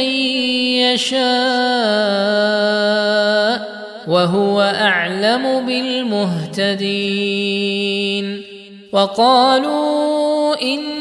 نتبع الهدى معك نتخطف من أرضنا أولم نمكن لهم حرما آمنا يجبى إليه ثمرات كل شيء رزقا من لدنا ولكن أكثرهم لا يعلمون. وكم أهلكنا من قرية بطرت معيشتها فتلك مساكنهم لم تسكن من بعدهم إلا قليلا وكنا نحن الوارثين. وما كان ربك مهلك القرى حتى يبعث في أمها رسولا يتلو عليهم آياتنا وما كنا مهلك القرى إلا وأهلها ظالمون. وما أوتيتم من شيء فمتاع الحياة الدنيا وزينتها وما عند الله خير وأبقى أفلا تعقلون. أفمن وعدناه وعدا حسنا فهو لاقيه كمن متعناه متاع الحياة الدنيا ثم هو يوم القيامة من المحضرين. ويوم يناديهم فيقول أين شركائي الذين كنتم تزعمون قال الذين حق عليهم القول ربنا هؤلاء الذين أغويناهم كما غوينا تبرأنا إليك ما كانوا إيانا يعبدون. وقيل ادعوا شركاءكم فدعوهم فلم يستجيبوا لهم ورأوا العذاب لو أنهم كانوا يهتدون. ويوم يناديهم فيقول ماذا أجبتم المرسلين فعميت عليهم الأنباء يومئذ فهم لا يتساءلون. فأما من تاب وآمن وعمل صالحا فعسى أن يكون من المفلحين. وربك يخلق ما يشاء ويختار ما كان لهم الخيرة سبحان الله وتعالى عما يشركون. وربك يعلم ما تكن صدورهم وما يعلنون وهو الله لا إله إلا هو له الحمد في الأولى والآخرة وله الحكم وإليه ترجعون. قل أرأيتم إن جعل الله عليكم الليل سرمدا إلى يوم القيامة من إله غير الله يأتيكم بضياء أفلا تسمعون قل أرأيتم إن جعل الله عليكم النهار سرمدا إلى يوم القيامة من إله غير الله يأتيكم بليل تسكنون فيه أفلا تبصرون ومن رحمته جعل لكم الليل والنهار لتسكنوا فيه ولتبتغوا من فضله ولعلكم تشكرون ويوم يناديهم فيقول أين شركائي الذين كنتم تزعمون ونزعنا من كل أمة شهيدا فقلنا هاتوا برهانكم فعلموا أن الحق لله وضل عنهم ما كانوا يفترون إن قارون كان من قوم موسى فبغى عليهم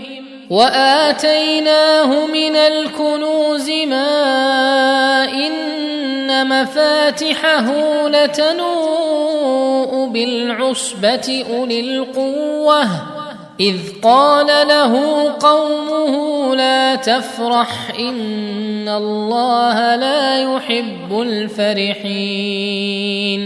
وابتغ فيما آتاك الله الدار الآخرة ولا تنس نصيبك من الدنيا وأحسن كما أحسن الله إليك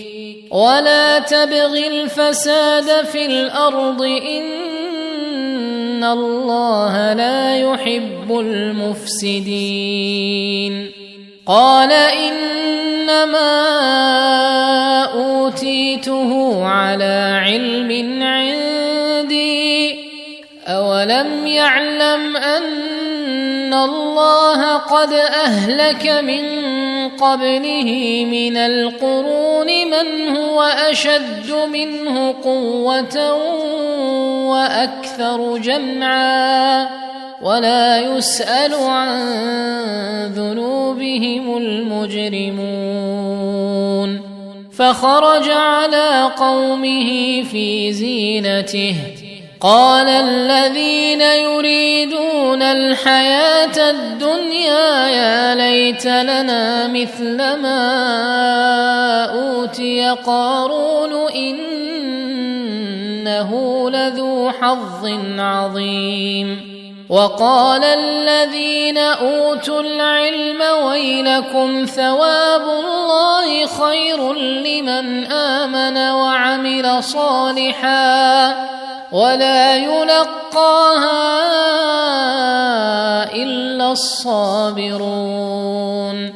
فخسفنا به وبداره الأرض فما كان له من فئة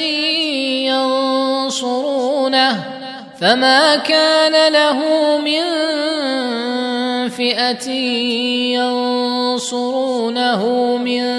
دون الله وما كان من المنتصرين وأصبح الذين تمنوا مكانه بالأمس يقولون ويك أن الله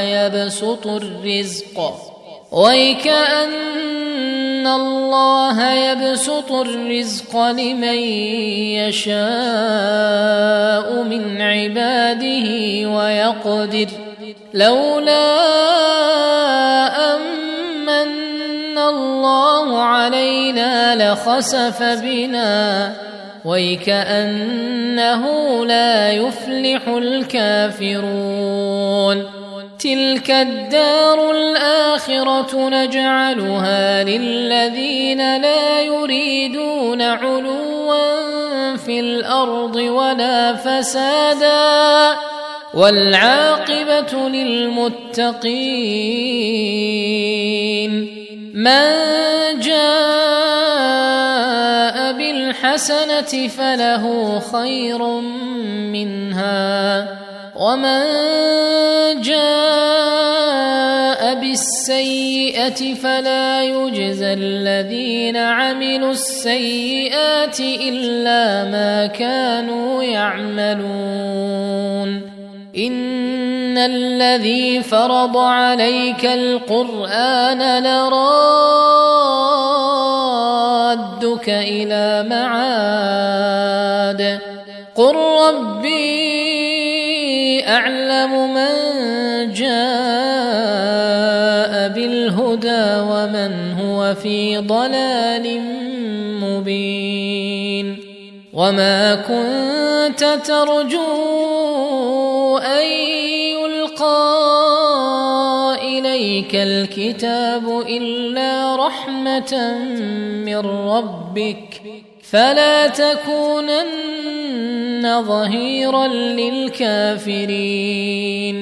ولا يصدنك عن آيات الله بعد إذ أنزلت إليك وادع إلى ربك ولا تكونن من المشركين ولا تدع مع الله إلها آخر لا إله إلا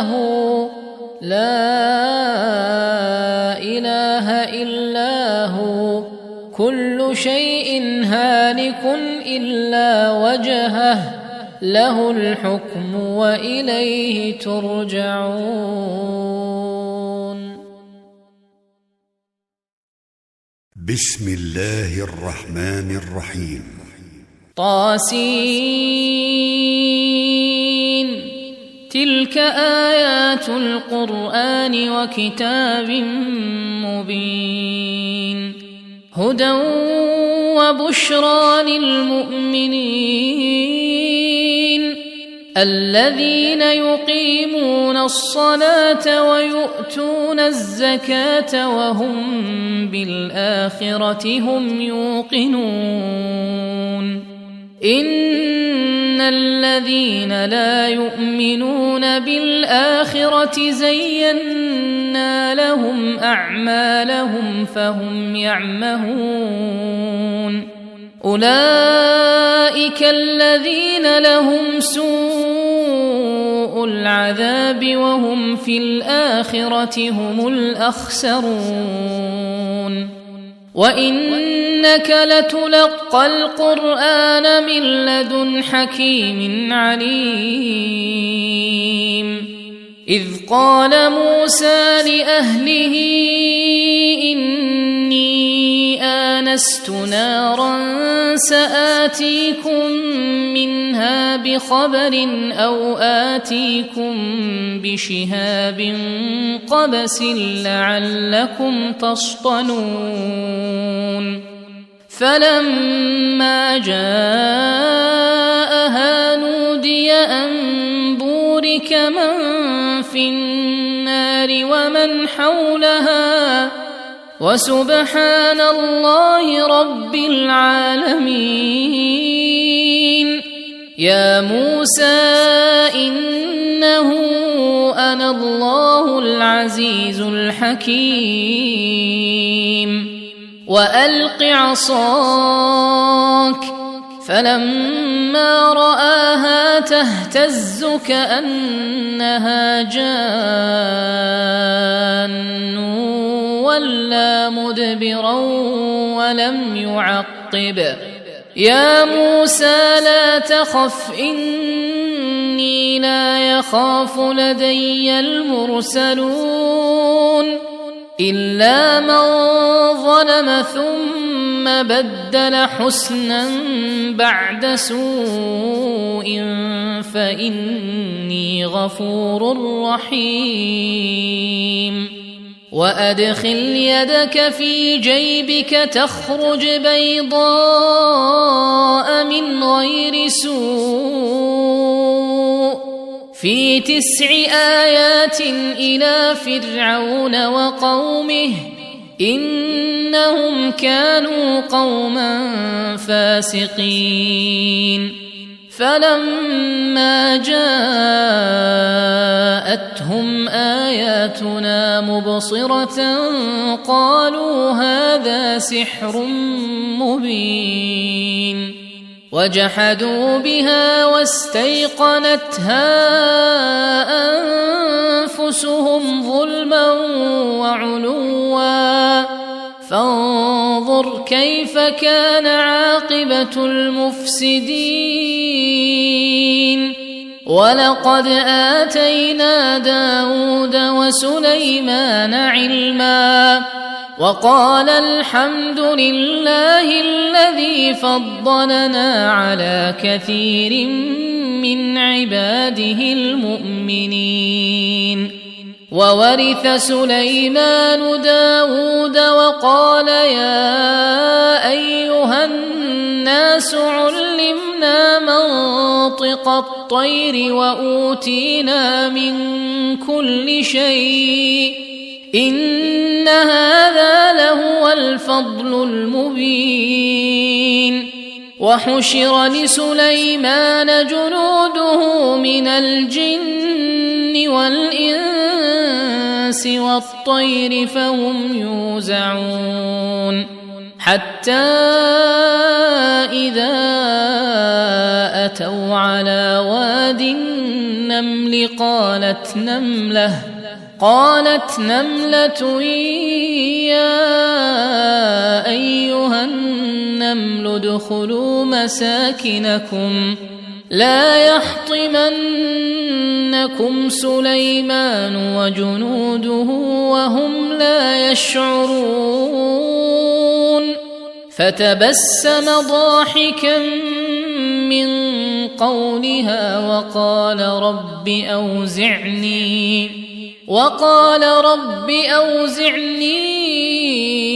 أن أشكر نعمتك التي أنعمت علي وعلى والدي وأن أعمل صالحا ترضاه وأدخلني برحمتك في عبادك الصالحين وتفقد الطير فقال ما لي لا أرى الهدهد أم كان من الغائبين لأعذبنه عذابا شديدا أو لأذبحنه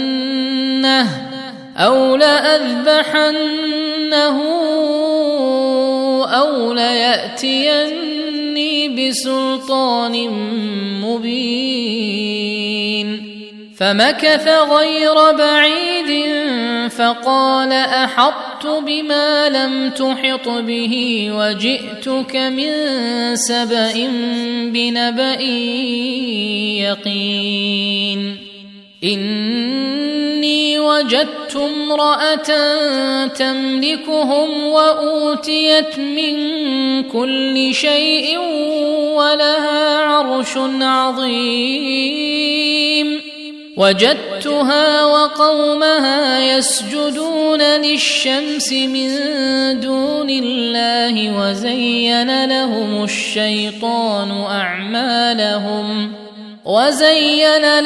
الشيطان أعمالهم فصدهم عن السبيل فهم لا يهتدون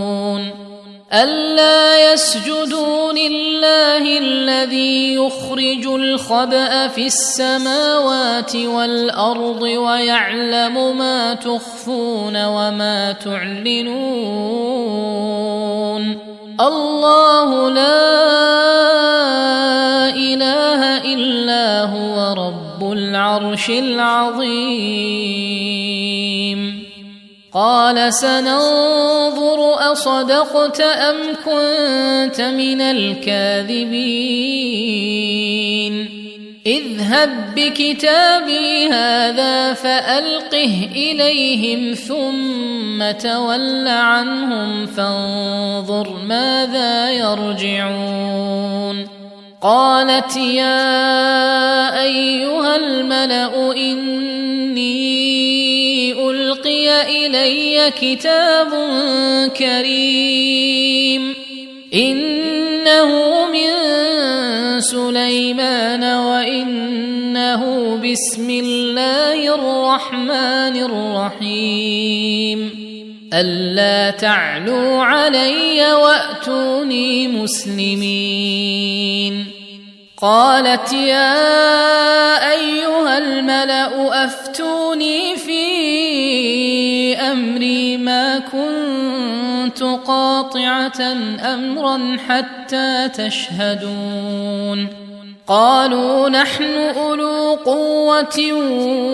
وأولو بأس شديد والأمر إليك فانظري ماذا تأمرين قالت إن الملوك إذا دخلوا قرية أفسدوها وجعلوا أعزة أهلها أذلة وكذلك يفعلون وإني مرسلة إليهم بهدية فناظرة بما يرجع المرسلون فلما جاء سليمان قال أتمدونني بمال فما آتاني الله خير مما آتاكم بل أنتم بهديتكم تفرحون ارجع إليهم فلنأتينهم بجنود لا قبل لهم بها ولنخرجنهم منها أذلة وهم صاغرون قال يا أيها الملأ أيكم يأتيني بعرشها قبل أن يأتوني مسلمين قال عفريت من الجن أنا آتيك به قبل أن تقوم من مقامك وإني عليه لقوي أمين قال الذي عنده علم من الكتاب أنا آتيك به قبل أن يرتد إليك طرفك فلما رآه مستقرا عنده قال هذا من فضل ربي ليبلوني أأشكر أم أكفر ومن شكر فإنما يشكر لنفسه ومن كفر فإن ربي غني كريم قال نكروا لها عرشها ننظر أتهتدي أم تكون من الذين لا يهتدون فلما جاءت قيل أهكذا عرشك قالت كأنه هو وأوتينا العلم من قبلها وكنا مسلمين وصدها ما كانت تعبد من دون الله إنها كانت من قوم كافرين قيل لها ادخل الصرح فلما فلما رأته حسبته لجة وكشفت عن ساقيها قال إنه صرح ممرد من قوارير قالت رب إني ظلمت نفسي وأسلمت مع سليمان لله رب العالمين ولقد أرسلنا إلى ثمود أخاهم صالحا أن اعبدوا الله فإذا هم فريقان يختصمون قال يا قوم لم تستعجلون بالسيئة قبل الحسنة لولا تستغفرون الله لعلكم ترحمون قالوا اطيرنا بك وبمن معك قال طائركم عند الله بل أنتم قوم تفتنون وكان في المدينة 9 رهط يفسدون في الأرض ولا يصلحون قالوا تقاسموا بالله لنبيتنه وأهله ثم لنقولن لوليه ما شهدنا مهلك أهله وإنا لصادقون ومكروا مكرا ومكرنا مكرا وهم لا يشعرون فانظر كيف كان عاقبة مكرهم أنا دمرناهم وقومهم أجمعين فتلك بيوتهم خاوية بما ظلموا إن في ذلك لآية لقوم يعلمون وأنجينا الذين آمنوا وكانوا يتقون ولوطا إذ قال لقومه أتأتون الفاحشة وأنتم تبصرون أئنكم لتأتون الرجال شهوة من دون النساء بل أنتم قوم تجهلون فما كان جواب قومه إلا أن قالوا أخرجوا آل لوط من قريتكم إنهم أناس يتطهرون فأنجيناه وأهله إلا امرأته قدرناها من الغابرين وأمطرنا عليهم مطرا فساء مطر المنذرين قل الحمد لله وسلام على عباده الذين اصطفى الله خير أما يشركون أمن خلق السماوات والأرض وأنزل لكم من السماء ماء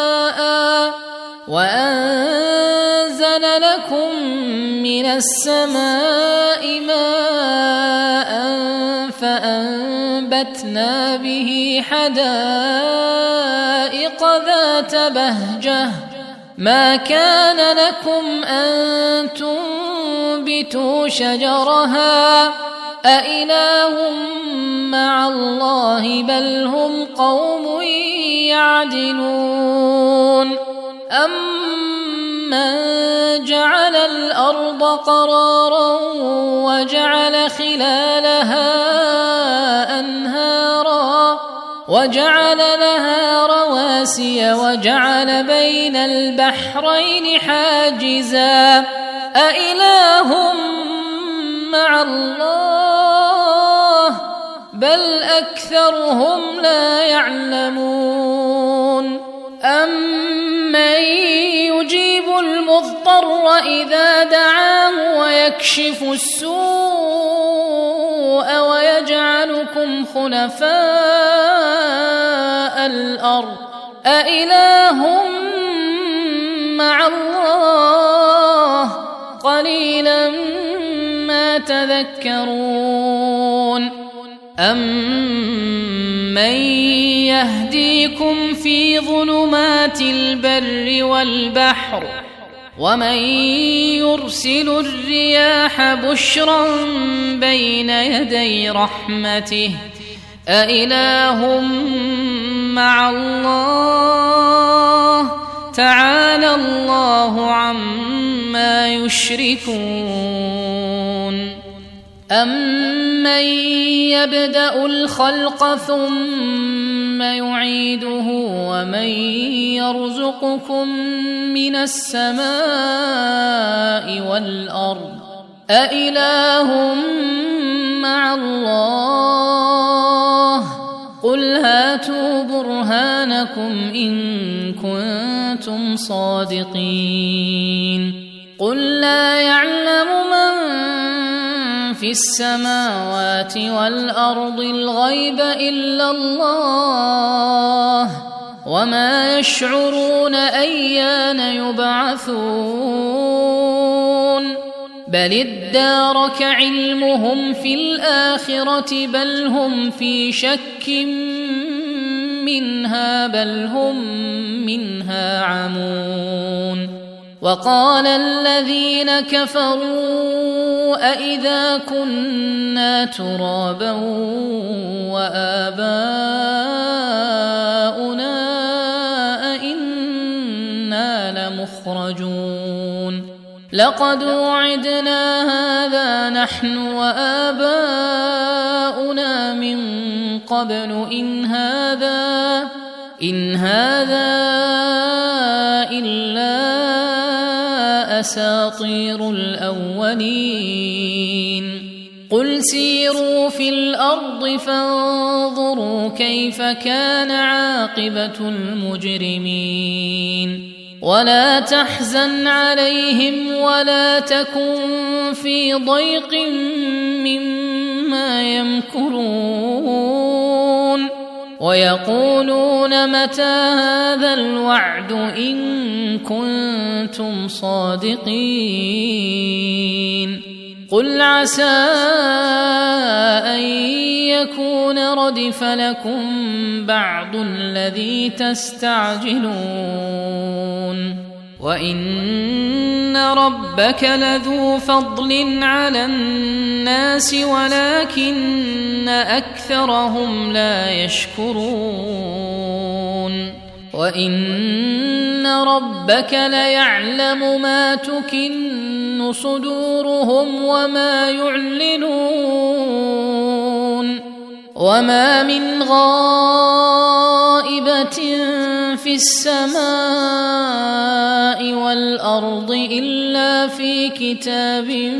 مبين إن هذا القرآن يقص على بني إسرائيل أكثر الذي هم فيه يختلفون وإنه لهدى ورحمة للمؤمنين إن ربك يقضي بينهم بحكمه وهو العزيز العليم فتوكل على الله إنك على الحق المبين إنك لا تسمع الموتى ولا تسمع الصم الدعاء إذا ولوا مدبرين وما أنت بهاد العمي عن ضلالتهم إن تسمع إلا من يؤمن بآياتنا فهم مسلمون وإذا وقع القول عليهم أخرجنا لهم دابة من الأرض تكلمهم أن الناس كانوا بآياتنا لا يوقنون ويوم نحشر من كل أمة فوجا ممن يكذب بآياتنا فهم يوزعون حتى إذا جاءوا قال أكذبتم بآياتي ولم تحيطوا بها علما أم ماذا كنتم تعملون ووقع القول عليهم بما ظلموا فهم لا ينطقون ألم يروا أنا جعلنا الليل ليسكنوا فيه والنهار مبصرا إن في ذلك لآيات لقوم يؤمنون ويوم ينفخ في الصور ففزع من في السماوات ومن في الأرض إلا من شاء الله وكل أتوه داخرين وترى الجبال تحسبها جامدة وهي تمر مر السحاب صنع الله الذي أتقن كل شيء إنه خبير بما تفعلون من جاء بالحسنة فله خير منها وهم من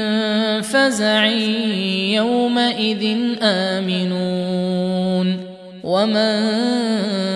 جاء بالسيئة فكبت وجوههم في النار هل تجزون إلا ما كنتم تعملون إنما أمرت أن أعبد رب هذه البلدة الذي حرمها وله كل شيء وأمرت أن أكون من المسلمين وأن أتلو القرآن فمن اهتدى فإنما يهتدي لنفسه ومن ضل فقل إنما أنا من المنذرين وقل الحمد لله سيريكم آياته فتعرفونها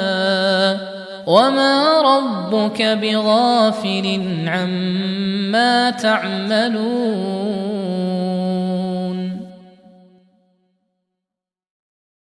بسم الله الرحمن الرحيم ياسين والقرآن الحكيم إنك لمن المرسلين على صراط مستقيم تنزيل العزيز الرحيم لتنذر قوما ما أنذر آباؤهم فهم غافلون لقد حق القول على أكثرهم فهم لا يؤمنون إنا جعلنا في أعناقهم أغلالا فهي إلى الأذقان فهم مقمحون وجعلنا من بين أيديهم سدا ومن خلفهم سدا فأغشيناهم فهم لا يبصرون وسواء عليهم أأنذرتهم أم لم تنذرهم لا يؤمنون إنما تنذر من اتبع الذكر وخشي الرحمن بالغيب فبشره بمغفرة وأجر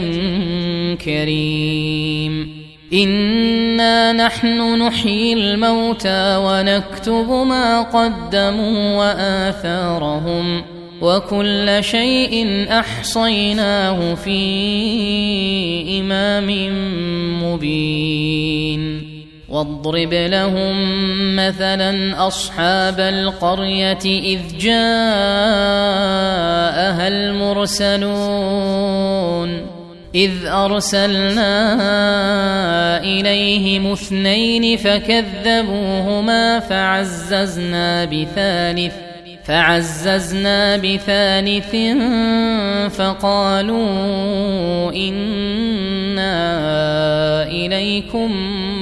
مرسلون قالوا ما أنتم إلا بشر مثلنا وما أنزل الرحمن من شيء إن أنتم إلا تكذبون قالوا ربنا يعلم إنا إليكم لمرسلون وما علينا إلا البلاغ المبين قالوا إنا تطيرنا بكم لئن لم تنتهوا لنرجمنكم وليمسنكم منا عذاب أليم قالوا طائركم معكم أئن ذكرتم بل أنتم قوم مسرفون وجاء من أقصى المدينة رجل يسعى قال يا قوم اتبعوا المرسلين اتبعوا من لا يسألكم أجرا وهم مهتدون وما لي لا أعبد الذي فطرني وإليه ترجعون أأتخذ من دونه آلهة إن يردني الرحمن بضر لا تغن عني شفاعتهم شيئا ولا ينقذون إني إذا لفي ضلال مبين إني آمنت بربكم فاسمعون قيل ادخل الجنة قال يا ليت قومي يعلمون بما غفر لي ربي وجعلني من المكرمين وما أنزلنا على قومه من بعده من جند من السماء وما كنا منزلين إن كانت إلا صيحة واحدة فإذا هم خامدون يا حسرة على العباد ما يأتيهم من رسول إلا كانوا به يستهزئون ألم يروا كم أهلكنا قبلهم من القرون أنهم إليهم لا يرجعون وإن كل لما جميع لدينا محضرون وآية لهم الأرض الميتة أحييناها وأخرجنا منها حبا فمنه يأكلون وجعلنا فيها جنات من نخيل وأعناب وفجرنا فيها من العيون ليأكلوا من ثمره وما عملته أيديهم أفلا يشكرون سبحان الذي خلق الأزواج كلها مما تنبت الأرض ومن أنفسهم ومما لا يعلمون وآية لهم الليل نسلخ منه النهار فإذا هم مظلمون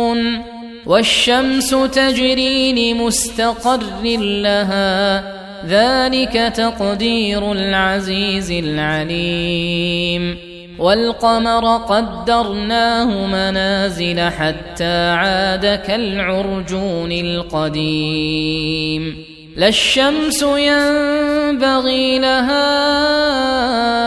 أن تدرك القمر ولا الليل سابق النهار وكل في فلك يسبحون وآية لهم أنا حملنا ذريتهم في الفلك المشحون وخلقنا لهم من مثله ما يركبون وإن نشأ نغرقهم فلا صريخ لهم ولا هم ينقذون إلا رحمة منا ومتاعا إلى حين وإذا قيل لهم اتقوا ما بين أيديكم وما خلفكم لعلكم ترحمون وما تأتيهم من آية من آيات ربهم إلا كانوا عنها معرضين وإذا قيل لهم أنفقوا مما رزقكم الله قال الذين كفروا للذين آمنوا أنطعم من لو يشاء الله أطعمه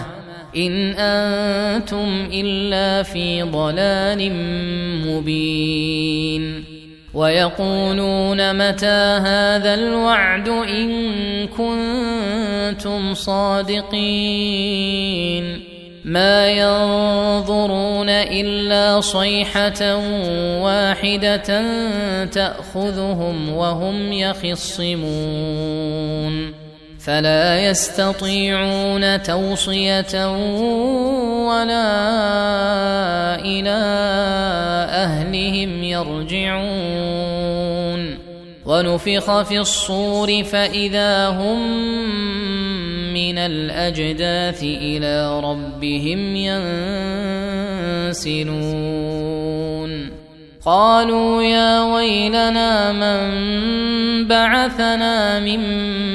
مرقدنا هذا ما وعد الرحمن وصدق المرسلون إن كانت إلا صيحة واحدة فإذا هم جميع لدينا محضرون فاليوم لا تظلم نفس شيئا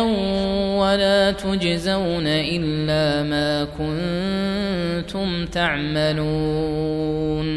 إن أصحاب الجنة اليوم في شغل فاكهون هم وأزواجهم في ظلال على الأرائك متكئون لهم فيها فاكهة ولهم ما يدعون سلام قولا من رب رحيم وامتازوا اليوم أيها المجرمون ألم أعهد إليكم يا بني آدم ألا تعبدوا الشيطان إنه لكم عدو مبين وأن اعبدوني هذا صراط مستقيم ولقد أضل منكم جبلا كثيرا أفلم تكونوا تعقلون هذه جهنم التي كنتم توعدون اصلوها اليوم بما كنتم تكفرون اليوم نختم على أفواههم وتكلمنا أيديهم وتشهد أرجلهم بما كانوا يكسبون ولو نشاء لطمسنا على أعينهم فاستبقوا الصراط فأنى يبصرون ولو نشاء لمسخناهم على مكانتهم فما استطاعوا مضيا ولا يرجعون ومن نعمره ننكسه في الخلق أفلا يعقلون وما علمناه الشعر وما ينبغي له إن هو إلا ذكر وقرآن مبين لينذر من كان حيا ويحق القول على الكافرين أولم يروا أنا خلقنا لهم مما عملت أيدينا أنعاما فهم لها مالكون وذللناها لهم فمنها ركوبهم ومنها يأكلون ولهم فيها منافع ومشارب أفلا يشكرون واتخذوا من دون الله آلهة لعلهم ينصرون لا يستطيعون نصرهم وهم لهم جند محضرون فلا يحزنك قولهم إنا نعلم ما يسرون وما يعلنون أولم ير الإنسان أنا خلقناه من نطفة فإذا هو خصيم مبين وضرب لنا مثلا ونسي خلقه قال من يحيي العظام وهي رميم قل يحييها الذي أنشأها أول مرة وهو بكل خلق عليم الذي جعل لكم من الشجر الأخضر نارا فإذا أنتم منه توقدون أوليس الذي خلق السماوات والأرض بقادر على أن يخلق مثلهم بلى وهو الخلاق العليم إنما أمره إذا أراد شيئا أن يقول له كن فيكون فسبحان الذي بيده ملكوت كل شيء وإليه ترجعون